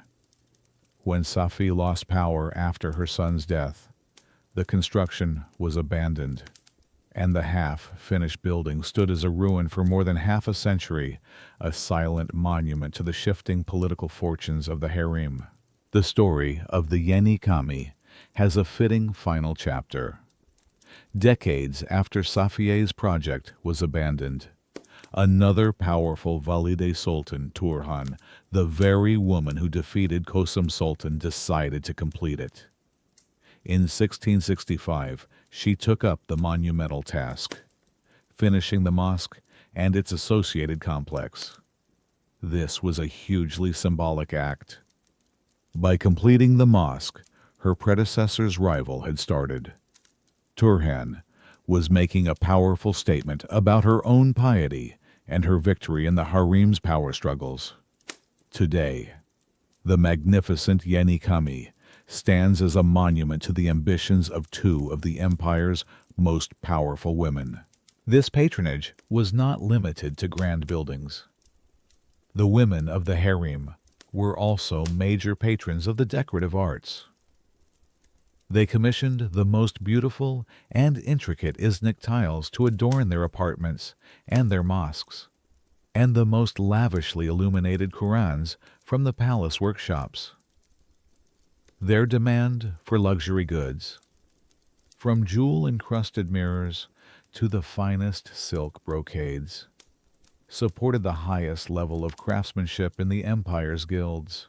The political power of the Valide sultans and the intense intrigue of the harem may have faded with time, but this cultural legacy endures. When you walk through Istanbul today, you are walking through a city that was profoundly shaped by these women. The great domes and slender minarets of the mosques they built still define the skyline.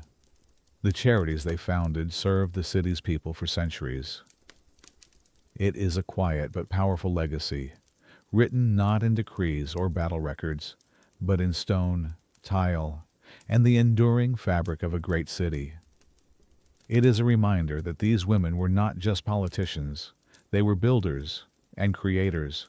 We have spent much of our time within the secluded world of the harem, focusing on the intense competition to win the Sultan's favor. But it is a mistake to think that this was the only path available to the women inside. For many, a life of service would end not in the Sultan's bedchamber, but with a return to the outside world through a carefully arranged marriage. The harem was not just a finishing school for potential consorts. It was also a source of impeccably trained, loyal, and politically astute wives for the empire's top officials. After several years of service, many of the odalisques who had not caught the Sultan's eye would be honorably retired from the harem. As a reward for their loyal service, a marriage would be arranged for them with a promising state official or military officer. The harem would provide them with a lavish dowry, and they would leave the palace to begin a new life as the respected wife of an important man. This was a common and often desirable outcome. But the most significant marriages were those involving the women of the imperial bloodline, the Sultan's own daughters, sisters, and nieces. These princesses, raised and educated within the harem, were the most valuable political assets the Sultan possessed. A marriage to an Ottoman princess was the highest honor a statesman could receive. The grooms chosen for these unions were the most powerful men in the empire, the Grand Vizier, high-ranking pashas, and victorious generals. To be given a princess as a bride was the ultimate sign of the Sultan's trust and favor. It made the official a damat or imperial son-in-law, binding him to the dynasty with an unbreakable tie of family. This was the primary way the Sultan built a network of loyal elites to help him govern the vast empire. These marriages were a brilliant political strategy for the Sultan. By marrying off women from his harem, he created a vast, loyal network that extended throughout the empire's administration. A pasha governing a distant province in Egypt or Syria was far less likely to rebel if his wife was a woman from the imperial palace, a woman whose loyalty remained with the Sultan. More importantly, these women acted as the eyes and ears of the harem. Raised in the center of power, they understood its intricate politics and remained deeply loyal to the dynasty, particularly to the Valide Sultan who may have arranged their marriage. From their new homes, they could gather priceless intelligence, reporting back to the palace on the political mood in the provinces, the competence of local officials, and, most crucially, the loyalty of their own husbands. They were the unofficial agents of the harem, ensuring its influence was felt in every corner of the empire. For the woman herself, particularly a princess of the royal blood, this marriage was not a sentence to a subservient life. An Ottoman princess held a higher rank than any man she married, even the Grand Vizier. While she might show him deference in public, within their own household, she was the ranking member of the imperial family, and he was her subject.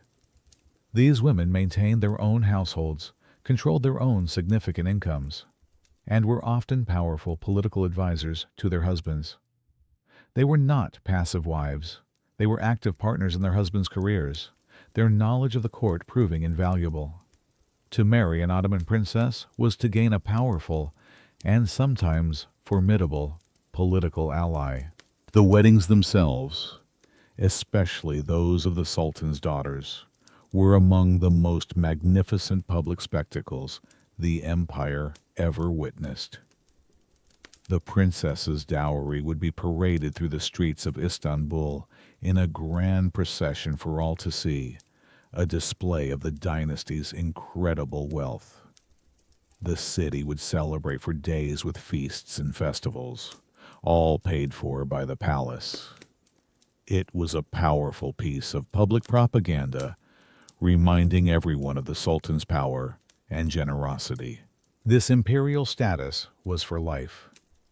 If a princess's husband died, or, as sometimes happened, fell from favor and was executed, she would not be left adrift. She would typically be recalled to the palace to live out her days in the harem or the old palace, retaining her rank and income. Her connection to the dynasty was permanent and unbreakable. This policy of strategic marriage had a profound effect on the empire. It created a ruling class that was intimately bound together, a web of family connections with the Sultan at its center. It helped to centralize power, ensuring that provincial governors and viziers were tied to the throne by more than just their oaths of office. It demonstrates that the harem was not an isolated institution, sealed off from the world. It was a dynamic engine for creating the personal and political bonds that held the Ottoman elite together. The women who left its gates were as vital to the strength of the dynasty as those who remained within, proving once again that the harem's influence was felt in every corner of the empire. The birth of a prince, a Seyzade, was the single most important event that could occur within the harem. It was a moment of grand celebration for the entire dynasty, securing its future for another generation. But it also marked the beginning of a new and dangerous political game. From the moment he drew his first breath, a prince was both the object of immense love and privilege, and a pawn in the relentless contest for the throne. For the first 12 to 13 years of his life, a prince lived entirely within the secluded world of the harem. His was a childhood of unimaginable luxury. He would have his own private suite of rooms, a dedicated staff of servants attending to his every need, and the finest clothes and toys. He was doted upon by his mother, whose status had been permanently elevated by his birth, and treated with reverence by all the women and eunuchs of the court. His education would begin almost as soon as he could walk and talk. The empire's greatest tutors were brought to the palace to instruct him. He would learn to read the Quran, master the languages of literature and diplomacy, Arabic and Persian, and study history, geography, and the arts of statecraft. He was also trained in the skills of a warrior horsemanship, archery, and swordsmanship. Every aspect of his upbringing was designed to mold him into a worthy successor to his father. At the center of his young life was his mother. The bond between a prince and his mother was incredibly intense. She was not just his parent, she was his chief protector, his champion, and his first political tutor. Her own fate was inextricably linked to his.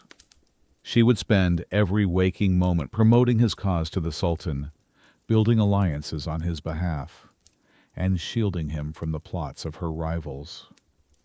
He was her life's work, her sole hope for becoming the Valide Sultan. Once a prince reached adolescence, typically around the age of 14, his life would change dramatically. He would leave the cloistered, feminine world of the harem and be sent out into the empire to learn the art of governance firsthand.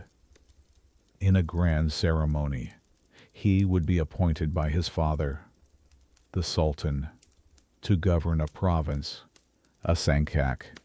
This was his apprenticeship, his chance to prove his worth.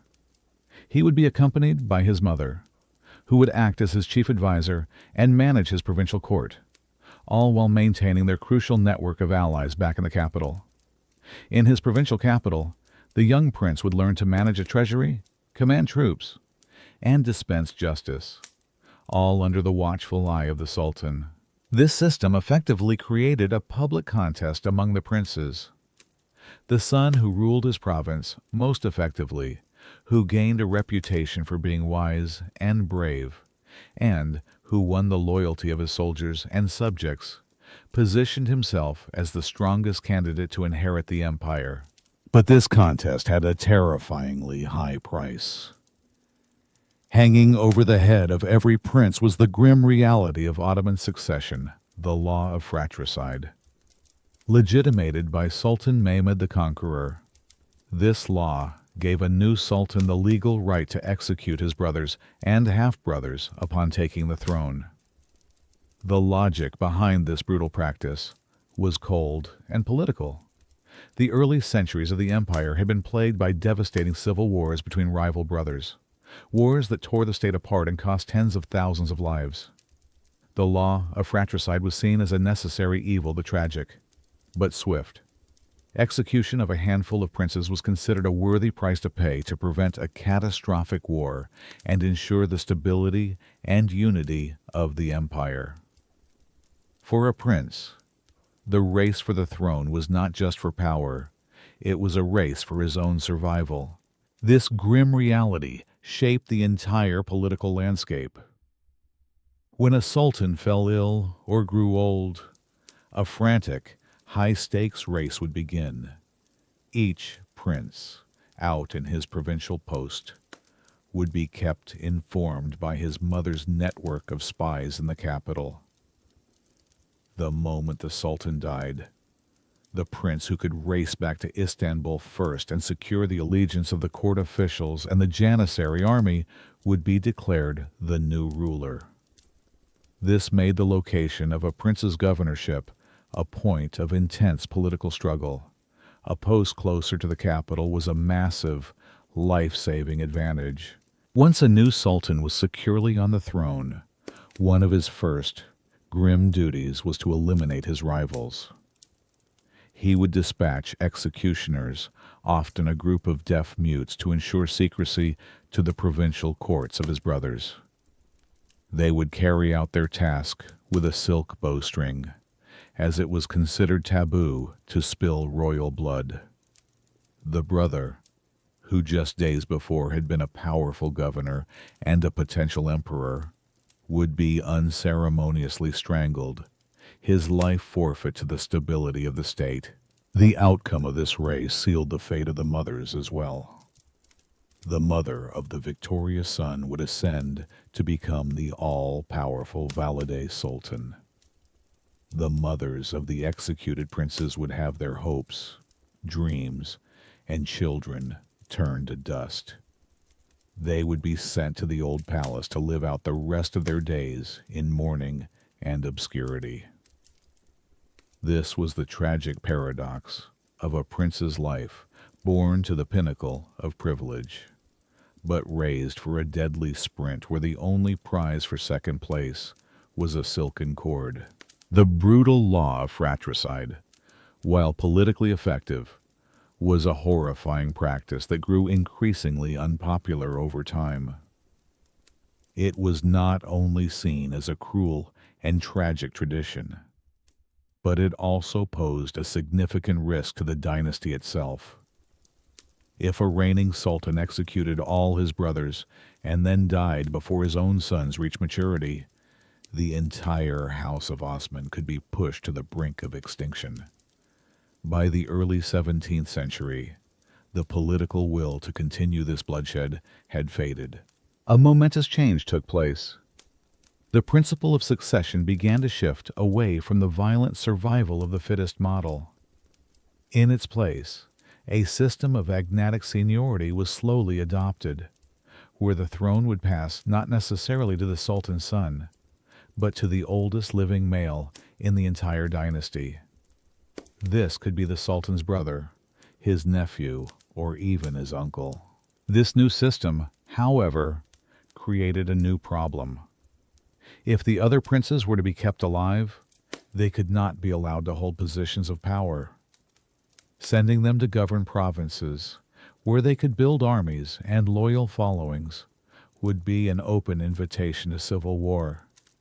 A new solution was needed, a way to keep the potential heirs alive but powerless. The solution was an innovation known as the cafes, which translates, ominously, to the cage. The cafes was not a literal iron cage, but a lavishly appointed suite of rooms within the Topkapi Palace, a sort of gilded prison. Here, all the princes of the dynasty, other than the Sultan's own sons, would live their lives under permanent house arrest. They were surrounded by luxury, but sealed off from the world, constantly watched by guards, and forbidden from participating in government or even fathering children of their own, lest they create a rival branch of the dynasty.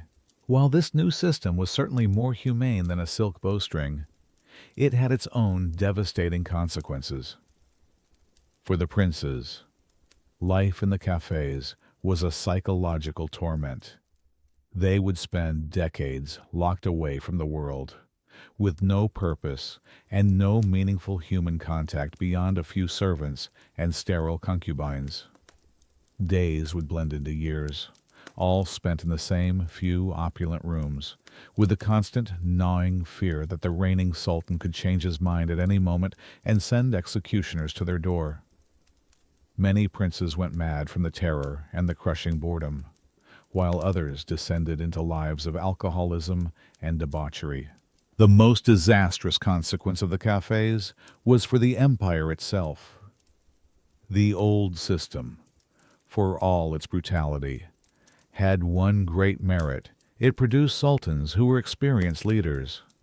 A prince who had successfully governed a province knew how to command an army, manage a bureaucracy, and engage in statecraft. The cafes did the exact opposite. It produced rulers who were completely ignorant of the world they were supposed to lead. A man could spend 40 years locked in the cafes and then suddenly be thrust onto the throne. He would have no military experience, no understanding of economics, and no diplomatic skills. He was often socially inept, paranoid, and easily manipulated. This new system of producing inexperienced and often mentally damaged rulers was a major factor in the long decline of the empire. It also served to dramatically increase the power of the harem. A sultan who emerged from the cage was completely dependent on his mother, the Valide Sultan, and the senior eunuchs, who now became his only guides to a world he did not understand, allowing them to effectively rule through him. The reign of Sultan Ibrahim, known as Ibrahim the Mad, is the ultimate example of the cafe system's failure. He spent 22 years in the cage before ascending the throne, and the experience had shattered his mind. He was paranoid, erratic, and prone to wild bouts of depression and mania. He had no interest in government, instead becoming obsessed with his own decadent appetites, lining his rooms with expensive furs and spending fortunes on jewels. His disastrous reign was managed entirely by his mother, Kosem Sultan, until his behavior became so dangerous and embarrassing to the state that she had no choice but to have him deposed and killed. He was the tragic, living proof of the kind of ruler the cage produced. This new system, however dysfunctional, became the new tradition. For the next 2.5 centuries, until the very end of the empire, almost every sultan came to the throne directly from the confinement of the cafes. The era of the warrior prince, tested and forged in the provinces, was over for good. In the end, the cafes represents the Ottoman dynasty's tragic trade-off. It succeeded in its primary goal. It stopped the cycle of fratricide and prevented the devastating civil wars that had threatened the empire's early existence. But the price of this dynastic stability was the competence of its rulers. By choosing to preserve the lives of its princes in a gilded cage, the dynasty guaranteed its own survival. But it also guaranteed a long, slow decline in the quality of its leadership. The cage saved the family, but it helped to break the empire. Amidst all the discipline, education, and political maneuvering, life in the imperial harem was also an existence steeped in breathtaking beauty and sensory pleasure. For the women who lived within its walls, especially those in the upper ranks, their world was filled with the finest things the empire could produce. This opulence was most clearly expressed in 2 areas: their fashion and their food. Clothing in the harem was far more than a matter of personal taste. It was a public declaration of rank. The quality of the fabric, the richness of the color, and the lavishness of the decoration on a woman's robe instantly communicated her place in the strict social pyramid. The Valide Sultan and the senior cadens were adorned in the most sumptuous materials imaginable, while a novice odalisque would be dressed in simple but high-quality linens. The fabrics themselves were sourced from across the world. There were the legendary Ottoman silks and velvets woven in Bursa, rich Italian brocades from Venice and Genoa, and delicate, almost transparent muslins from India. A woman's primary garment was the kaftan or entari, a long, flowing robe that buttoned down the front, worn over loose trousers called salvar, and a sheer chemise. These kaftans were works of art, often made from vibrant, jewel-toned velvets or silks, and intricately embroidered with symbolic patterns: tulips, carnations, pomegranates using threads of pure gold and silver. Cinching the waist was a magnificent belt, a kamer, often made of solid gold or silver, and encrusted with enormous emeralds, rubies, and pearls. A woman's belt was one of her most important and valuable possessions, a clear symbol of her wealth and status. Their adornment didn't stop at clothing. The women of the harem, particularly the elite, possessed legendary jewelry collections. Tiaras shimmering with diamonds, heavy earrings laden with emeralds and pearls, intricate necklaces, and rings bearing spectacular gemstones were all part of their daily attire. This was not subtle jewelry.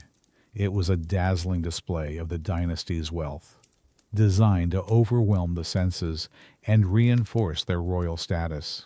Their beauty rituals were equally elaborate.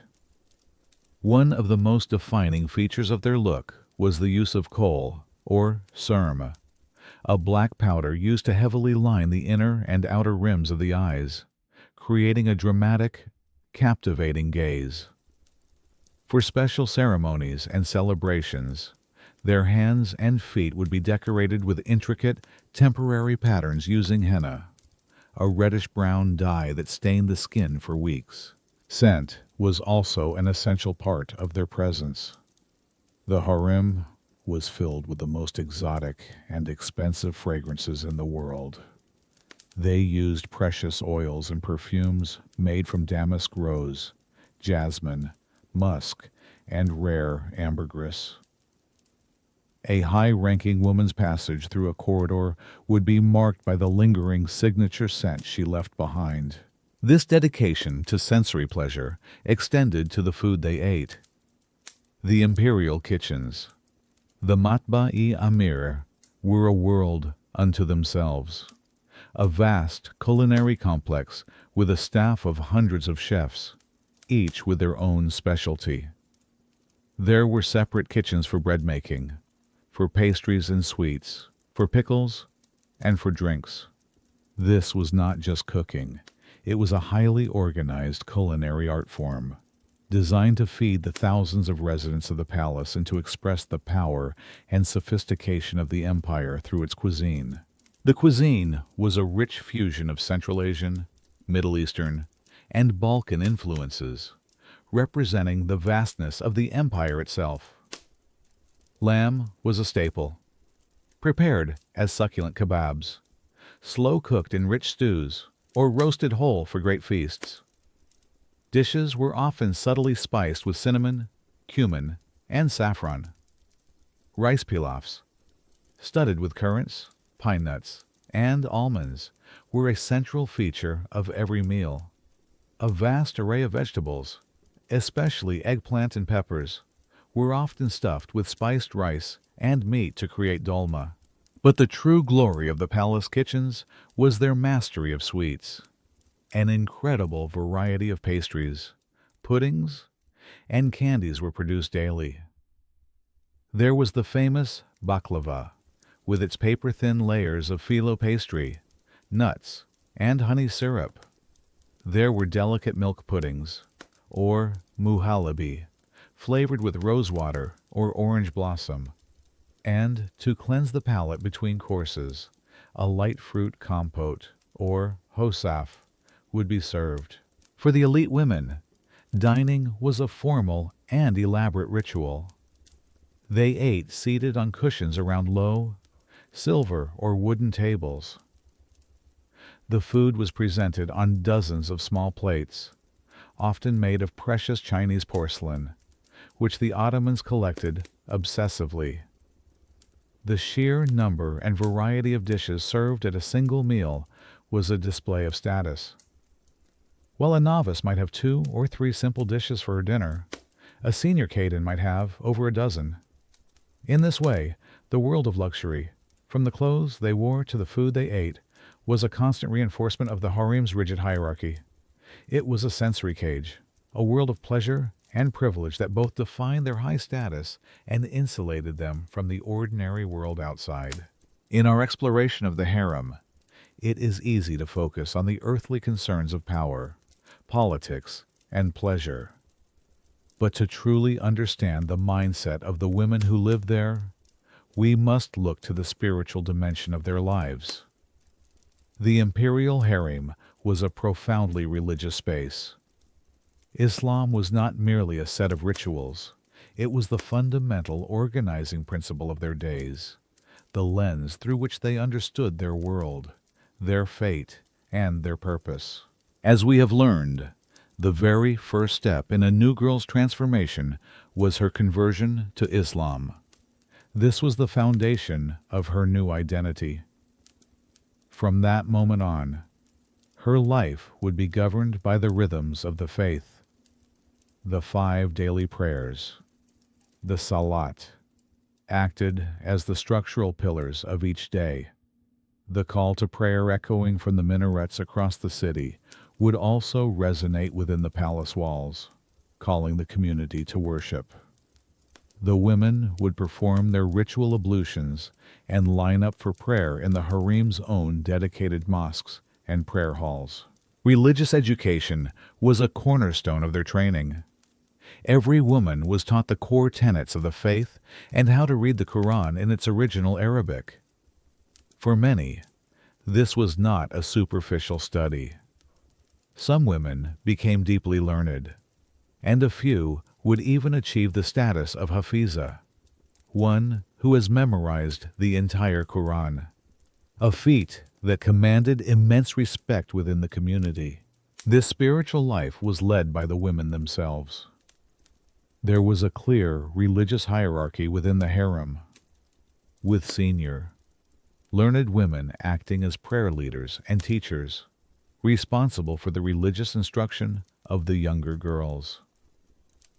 The Valide Sultan, as the head of the harem, was also its spiritual leader, expected to embody the ideals of a pious Muslim woman through her actions and her charitable works. The religious calendar gave a special rhythm to the year, breaking the monotony of the daily routine. The holy month of Ramadan was observed with great piety. From sunrise to sunset, the women would fast, abstaining from all food and drink.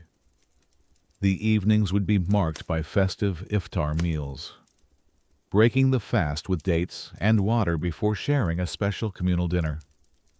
The nights of Ramadan were a time of increased prayer, reflection, and Quranic recitation. The month would culminate in the joyous festival of Eid al-Fitr, a 3-day celebration where the fast was broken. It was a time for new clothes, special sweets, and a festive atmosphere throughout the palace.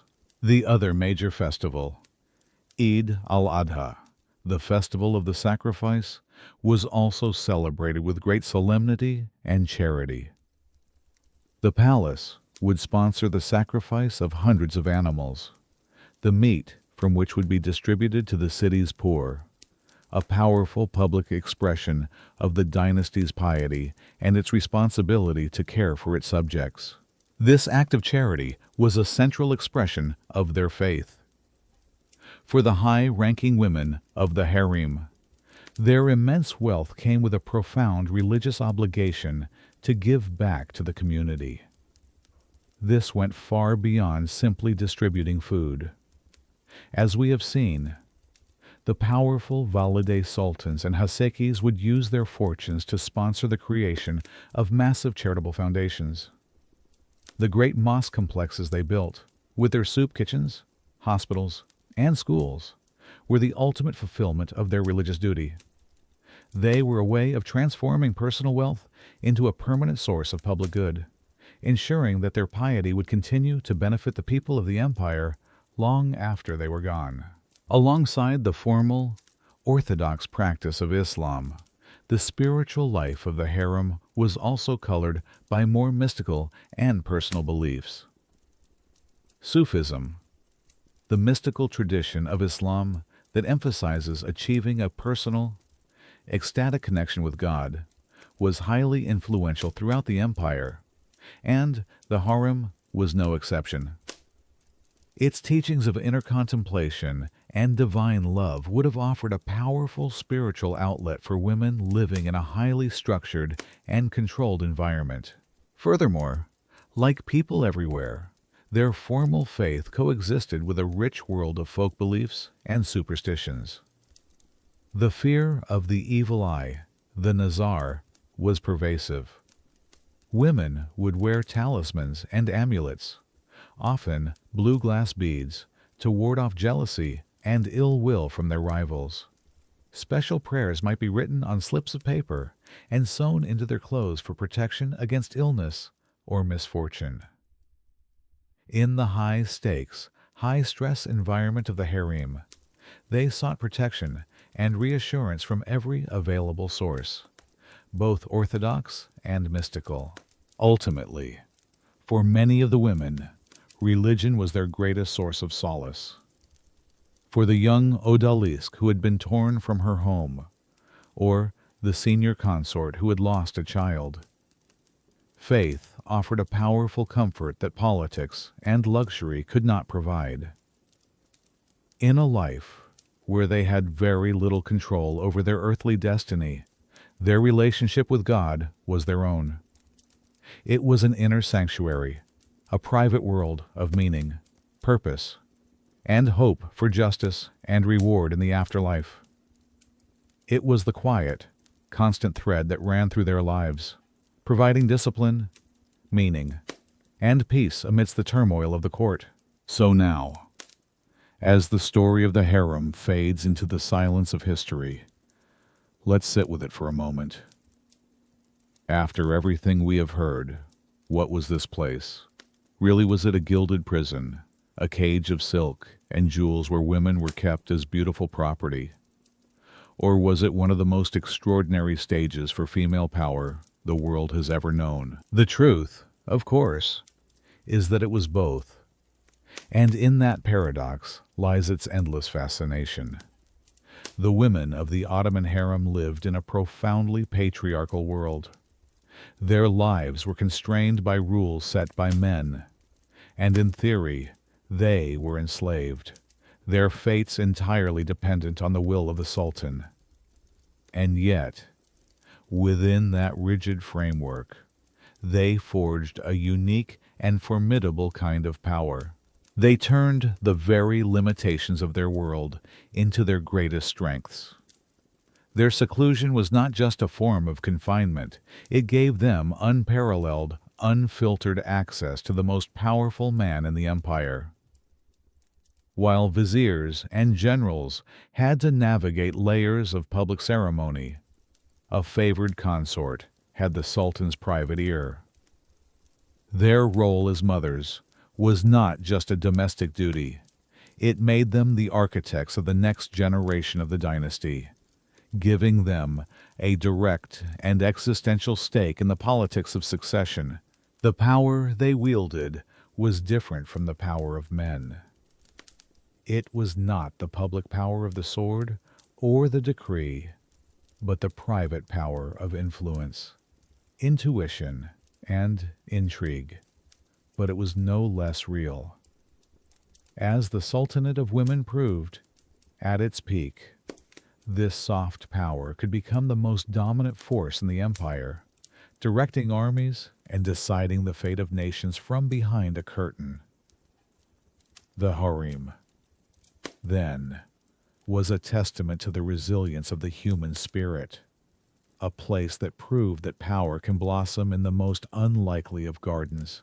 Another way to understand the harem is to see it as three different institutions existing in the same space, all at the same time. It was a family, it was a school, and it was a prison. First, it was a family. An incredibly large, complex, and dysfunctional one, but a family nonetheless. It had the powerful matriarch in the Valide Sultan, the distant and often absent patriarch in the Sultan, and a sprawling network of children, aunts, and cousins. And it had all the emotional dynamics of a family, real bonds of affection and solidarity could form between the women. But it was also rife with the most intense jealousies, favoritism, and bitter rivalries, all centered on winning the approval of the father figure. Second, it was a school, and not just any school, but the most elite finishing academy in the empire. It took in raw material young, uneducated girls from distant lands, and through a rigorous curriculum of language, art, music, and religion, transformed them into some of the most cultured women of their time. This education was their primary tool for advancement, a testament to the idea that even within a gilded cage, knowledge and accomplishment are a potent form of power. And finally, for all its luxury and learning, we cannot escape the fact that it was also a prison. The women were not free. They could not leave at will. Their bodies were not their own.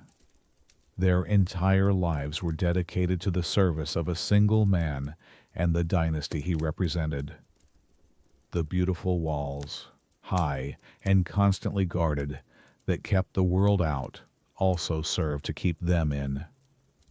Every woman in the harem lived these three realities at once, and her personal experience of this world depended entirely on where she stood on the ladder of power, and whether she saw the walls around her as the walls of a home, a university, or a jail.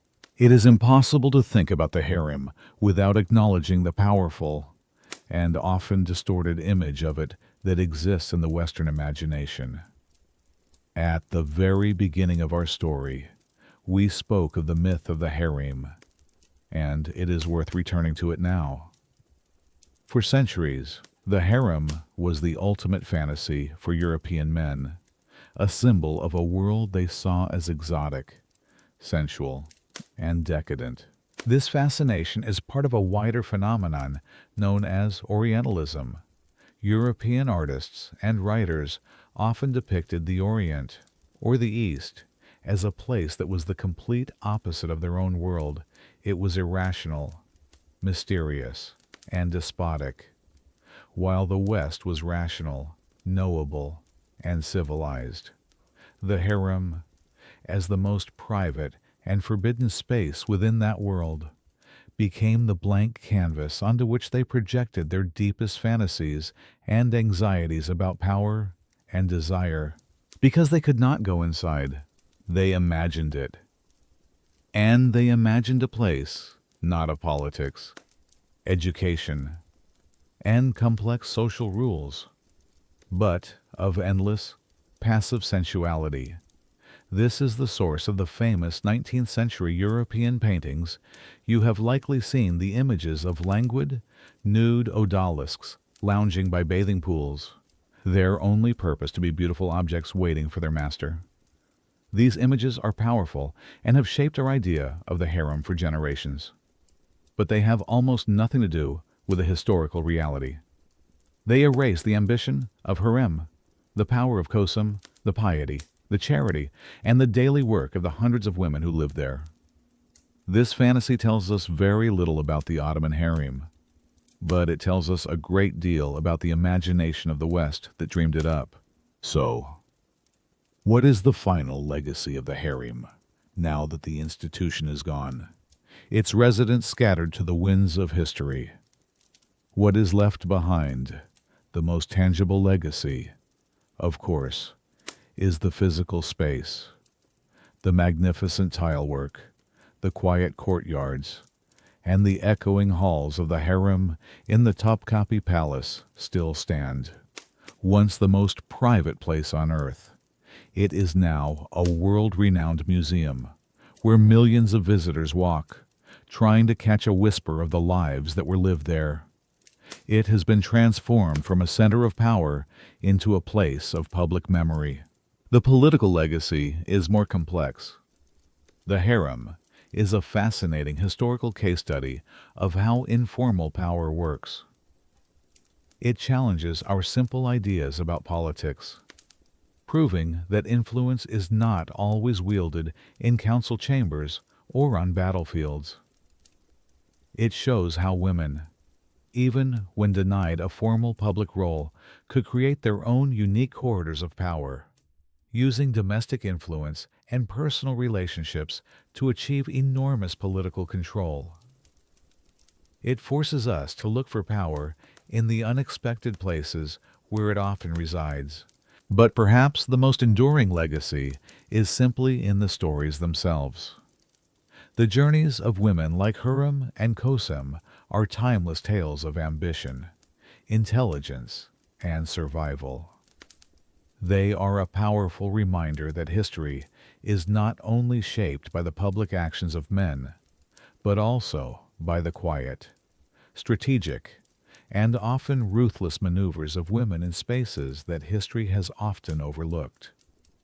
The story of the Sultan's harem is not just a historical curiosity. It is a rich and complex human drama that continues to fascinate us because it speaks to timeless themes of power, freedom, and the incredible resilience of the human spirit. And so, our long journey through the Sultan's harem comes to a close. The stories have been told. The great doors are now shut. Imagine now, if you will, the Topkapi Palace, silent in the deep of the night. The crowds are gone. The lights of the city glitter far below. Moonlight spills into the empty courtyards, casting a silver sheen on the ancient tiles where so many footsteps have passed. The only sound is the gentle breeze from the Bosphorus, rustling the leaves of the cypress trees. But if you listen very, very closely, you might hear the echoes. Listen. Perhaps that is the faint whisper of Harem's laughter, a sound that once captivated an emperor. Or the soft, determined footstep of Kosem, pacing her rooms as she plots the fate of the empire. Perhaps you can hear the sigh of a young odalisque, staring out at the water and dreaming of a home she will never see again. Or the silent tread of a eunuch, making his rounds through the darkened, sleeping halls. The air is thick with their memory, the scent of old cedarwood, of dried roses, of rain on marble. The great stage is empty now, but the players are still here, their stories woven into the very fabric of these walls. Let the noise of your own world fade away, and just rest here for a moment, in the quiet company of these ghosts. Think of the people we have met tonight as portraits hanging in a long, quiet gallery. The powerful gaze of a Valide Sultan, her face a mask of wisdom and authority. The hopeful, nervous expression of a young odalisque on the night of her first summons. The tragic eyes of a prince who knows his time is running out. You have seen them clearly.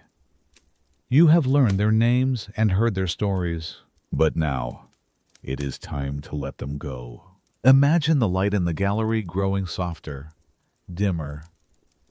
The sharp edges of the portraits begin to blur. The vibrant colors soften into shades of gray. The names and the dates, the specific plots and rivalries, they are not important now. You don't need to hold on to them. Let them dissolve into the quiet of the room. Harem's fiery ambition softens into a warm ember. Kosem's ruthless power becomes just a deep shadow. The individual faces fade and merge into a single, collective story. A story of life lived within those walls. A story that is now over. All that is left is the feeling, the impression they left behind. And even that can now begin to drift away, like smoke, into the peaceful darkness Let them rest. Every great empire, like every human life, has its season. A time to be born, a time to rise in strength, and a time to fade peacefully into memory. The Ottoman Empire, which once stretched across the world, so powerful and eternal it seemed, has now taken its place in the quiet halls of the past. The great cannons that once guarded its fortresses are silent now. The magnificent thrones in the palace sit empty. The thundering charge of its cavalry is just an echo. All the noise, all the power, all the glory has dissolved, like mist, into the pages of history books and into quiet stories like this one. And that is as it should be. Everything finds its rest. Eventually, everything returns to stillness. Your own day, with all its activities and all its concerns, is now a part of the past too. It has become a memory. There is nothing left for you to do but to let it go, just as the empire let go of its power. Let the thoughts of the day dissolve. Let the worries fade. There is only stillness now, only the gentle, quiet flow of time, carrying everything into a peaceful history. There is nothing to hold on to, nothing at all.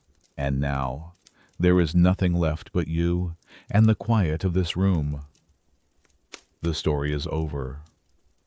The palace is sleeping now, its great walls holding nothing but shadows and stillness. The gardens are peaceful, and the water in the fountains is calm tonight. So, it is time for you to sleep as well. There are no more stories to follow, no more names to remember. You can let it all go. Feel your breathing slow down, deep and easy. Your eyes are heavy. Let them close. Feel the weight of your body sinking comfortably into the surface beneath you. You are safe here. You are surrounded by quiet. Let the last whispers of history become a gentle lullaby, a soft, meaningless sound that carries you away from the shore of wakefulness and out into the deep, peaceful ocean of sleep. There is nothing to do now, nothing to think about. Just rest. Sleep now. Sleep well,